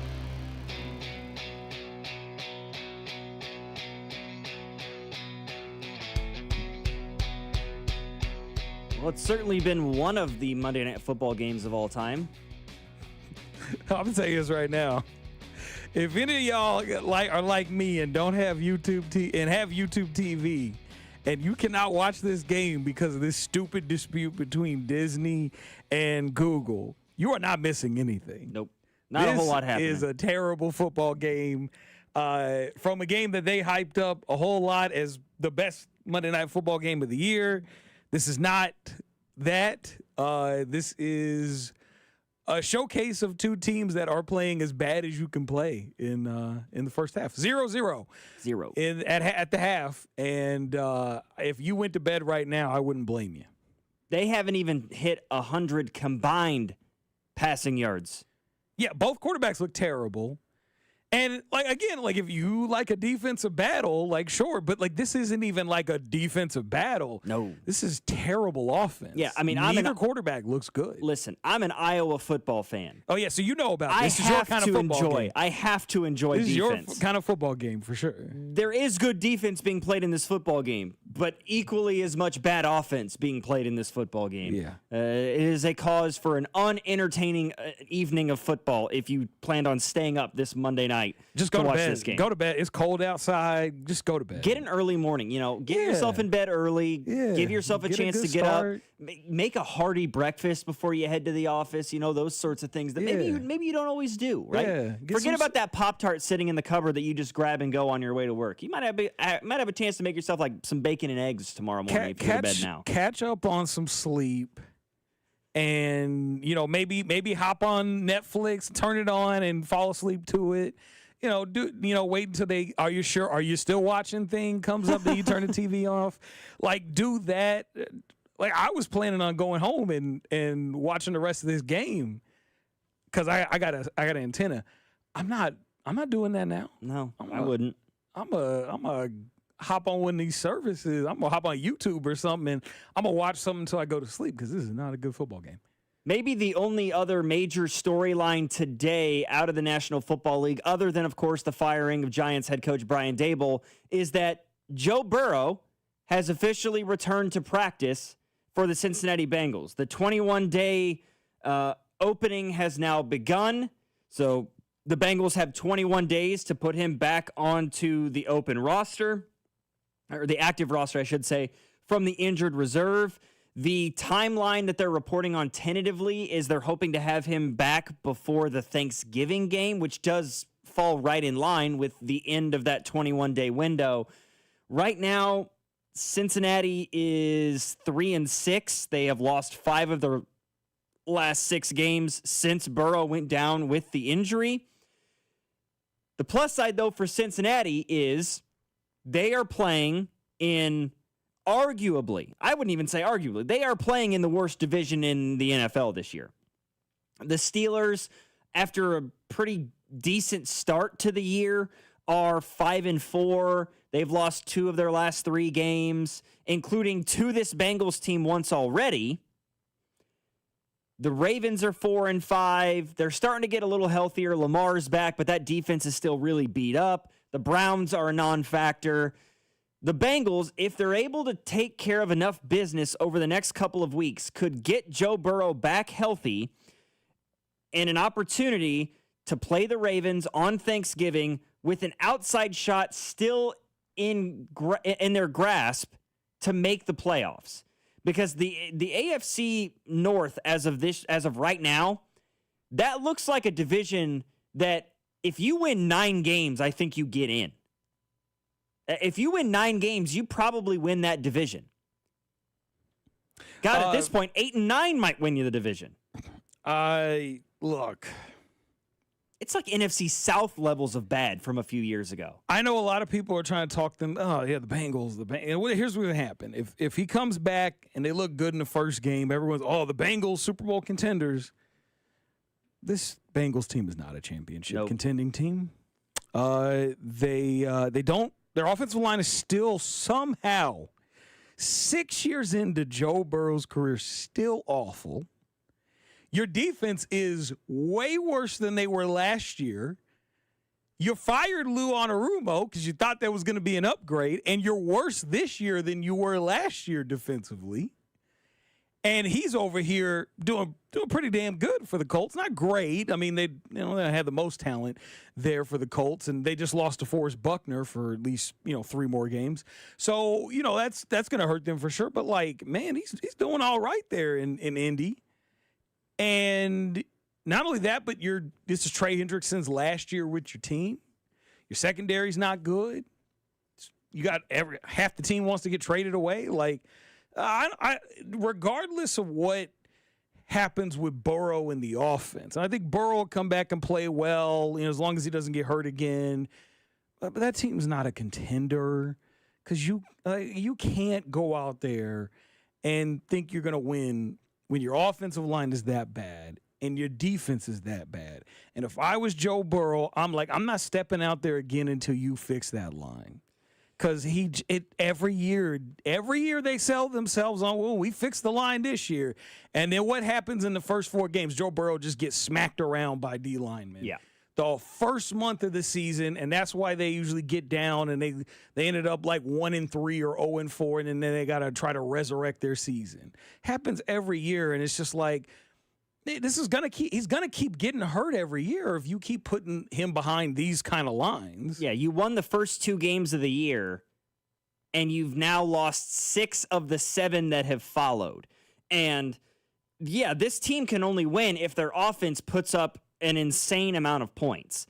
You look at the numbers that they've put up defensively this year. Their lowest point total allowed was that week 1 game on the road against Cleveland. They only gave up 16 points. Since then, 27 to the Jags. They gave up 48 to the Vikings, 28 to the Broncos, 37 to the Lions, 27 to the Packers. And in the last 3 games, Chris, they have given up 119 points in 3 games. And it's not like these are 3 of the best offenses in football. They gave up 31, I should say, to the Aaron Rodgers-led Steelers. They gave up 39 to the Jets. They let Justin Fields lead the Jets offense to 39 points, and they gave up 47 to the Chicago Bears. Look, you give up that many points to the Jets, call it a year. Call it Zach Taylor, I think, is going to get fired at the end of the year. Yep, unless they win the Super Bowl, which I don't think is going to happen. I think Zach Taylor, but it's not just Zach Taylor's fault because they haven't constructed this roster very well at all. And the fact that, one, it took them 2 years too long to pay both Jamar Chase and actually it was a year long on Jamar Chase, 2 years long on T. Higgins. And because of that, the price kept going up on both of those guys. And you overpaid for Orlando Brown Jr. He's not worth the kind of money you paid for him, even though you got him at what would be like a middle-class contract for a left tackle. I mean, look, they constantly make really bad decisions with their roster. They just said, F the defense. We don't care if Jesse Bates our best defensive player. We're going to let him leave. He's killing it in Atlanta right now. And you don't want to pay Trey Hendrickson, even though right now he's your best defensive player. And you don't have another option besides him because Shamar Stewart's really raw. And I think Sam Hubbard's gone. So, you're relying on Hendrickson and Shamar Stewart. And Shamar Stewart didn't even show up until halfway through training camp. What are we doing? Yeah, we're talking about firing Zach Taylor. I'll tell you who needs to go in Cincinnati. Duke Tobin. He's got to go because technically speaking, the Bengals don't have a general manager. Yeah. Duke Tobin is the director of player personnel, but he's also the general manager of this football team. He's got to go. He's been with this team since 1999. Has he made some good decisions? Yeah. He drafted Burrow. He drafted Jamar Chase and T. Higgins and Trey Hendrickson. But what has always been the case with this Bengals team, dating back prior to Duke Tobin taking over in Cincinnati, and especially since he's taken over, is they will not pay, for the most part, their upper echelon players. They paid Burrow, they paid Higgins, they paid Jamar Chase. They won't pay anybody else. And when you don't have a hit rate through the draft with any sort of regularity outside of those 3 or 4 guys, something's got to give. Zach Taylor can only coach what he's got to work with. And Duke Tobin and this Bengals front office has given him not a whole lot to work with over the last 3 or 4 years outside of those 4 guys I just mentioned. And one of them, Trey Hendrickson, is more likely than not going to be away from this football team by the start of next year after the franchise tag. And they didn't even draft Trey Hendrickson. No. That was a free agent signing. Yeah. So it was like your top 3 offensive players you drafted, but otherwise you've supplemented through free agency. And the guys that you have on your roster that are good, that prove themselves to be good, like a Jesse Bates, you decide, actually, we'll just let you walk. Yeah. We'll let you go down south and you kill it down there while our defense continually gives up 30 points a game. Yeah, just go become an all-pro with the Atlanta Falcons. Yeah, you know, that part just doesn't make any sense. They've whiffed on pass rusher picks for like Miles Murphy and whatnot, and he's not very good so far. They haven't gotten anything out of Shamar Stewart. Nope. I mean, and that's gonna take some time because he was really raw. Definitely a project. Was not super productive at A&M, so like I'm not shocked by that. I'll give him some more time. But like, you know, your middle linebackers out here requesting trades. I mean, look, it's not a very well constructed roster. They're fun to watch. I'll say that. They put on a show. They will do a great job losing 40-39 on a prime time game. A lot of offense, baby. A lot of yards. Yeah, it reminds me of the Chiefs back in the day. Yeah, man. a little bit. Really fun. You did a great job losing when you score 30 points, but man, it's got to be tough. I say this. I feel for Drew, man, having to root for that team. Yeah, it's an interesting story, right? It kind of goes under the radar. Burrow being back at practice, that 21-day activation window is open. But with this team already sitting at 3-6, you know, their next two games before that Thanksgiving game against the Ravens are on the road against the Steelers, who you had to beat in a dogfight at home 3 weeks ago or a month ago. And then you've got the Patriots coming to town. How confident are you that you're going to be 5-6 before that Ravens game? I wouldn't be overly confident. I wouldn't be confident at all. No, you've got road games still against Pittsburgh and Baltimore, a road game against the Bills. You've still got the Ravens at home, and you've got that Patriots game at home. I think even getting Joe Burrow back is not going to be enough for Cincinnati to make the playoffs. No, I mean, look, Joe Burrow can't save this mess. And because when he comes back out, they're still going to have a terrible defense. Their offense has been good. They just can't score. They can't stop anybody. Joe Flacco's throwing for 400 yards and 3 touchdowns. Yeah, he's killing it. They just can't stop anybody. Nope. Couldn't stop a wet paper bag. For my producer, Chris Inocero, I'm Logan Weber. Thank you guys for joining us. Thanks for getting involved in the text line. As always, really appreciate it. We will be back tomorrow night. It's going to be Bink with you guys here on After Hours. 96.5 The Fan, your home for Kansas City sports.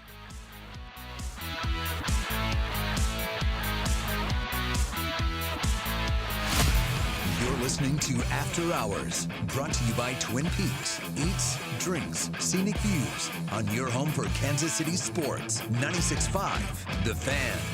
At Casey's, when someone asked for a cup of coffee that wouldn't put them in debt, but still had freshly ground beans, rich flavor, and a price that starts with a 9 and ends with a D9 cents, we were too nice to say no. Any size darn good coffee, just 99 cents with Casey's Rewards. Limited time only. See store for details. Hey, it's almost Andy Reid. Who knew dressing up for a Halloween ball would change my life forever? Now I get to celebrate with the best fans and everything Kansas City. Oh, yeah! My journey also led me to Renner Garage Door, Casey's go-to team for garage door repair, replacement, and service since 1956. Renner features an MVP lineup from Delden, Amar, and Liftmaster. R-E-N-N-E-R, R-E-N-N-E-R. I'm worth more. I'm worth more. I'm worth a lot more. And I completely agree. That's why I'll pay more for your car at GiveMeTheVin.com. That's the name of our new campaign. I'm worth more. You are worth more, and your car's worth more, and that's why I will pay more. And remember, if I don't beat the price on a CarMax or a Carvana deal, I'll pay you $100 at GiveMeTheVin.com. Sell us your car. GiveMeTheVin.com. So easy you can do it in your underwear. Hey friends, it's noisy out there with information coming at us all day, every day. It's hard to know what to trust, and the world of wealth management is no exception. That's why UMB Private Wealth Management helps you tune out the noise and tune into what matters most. They'll create a financial plan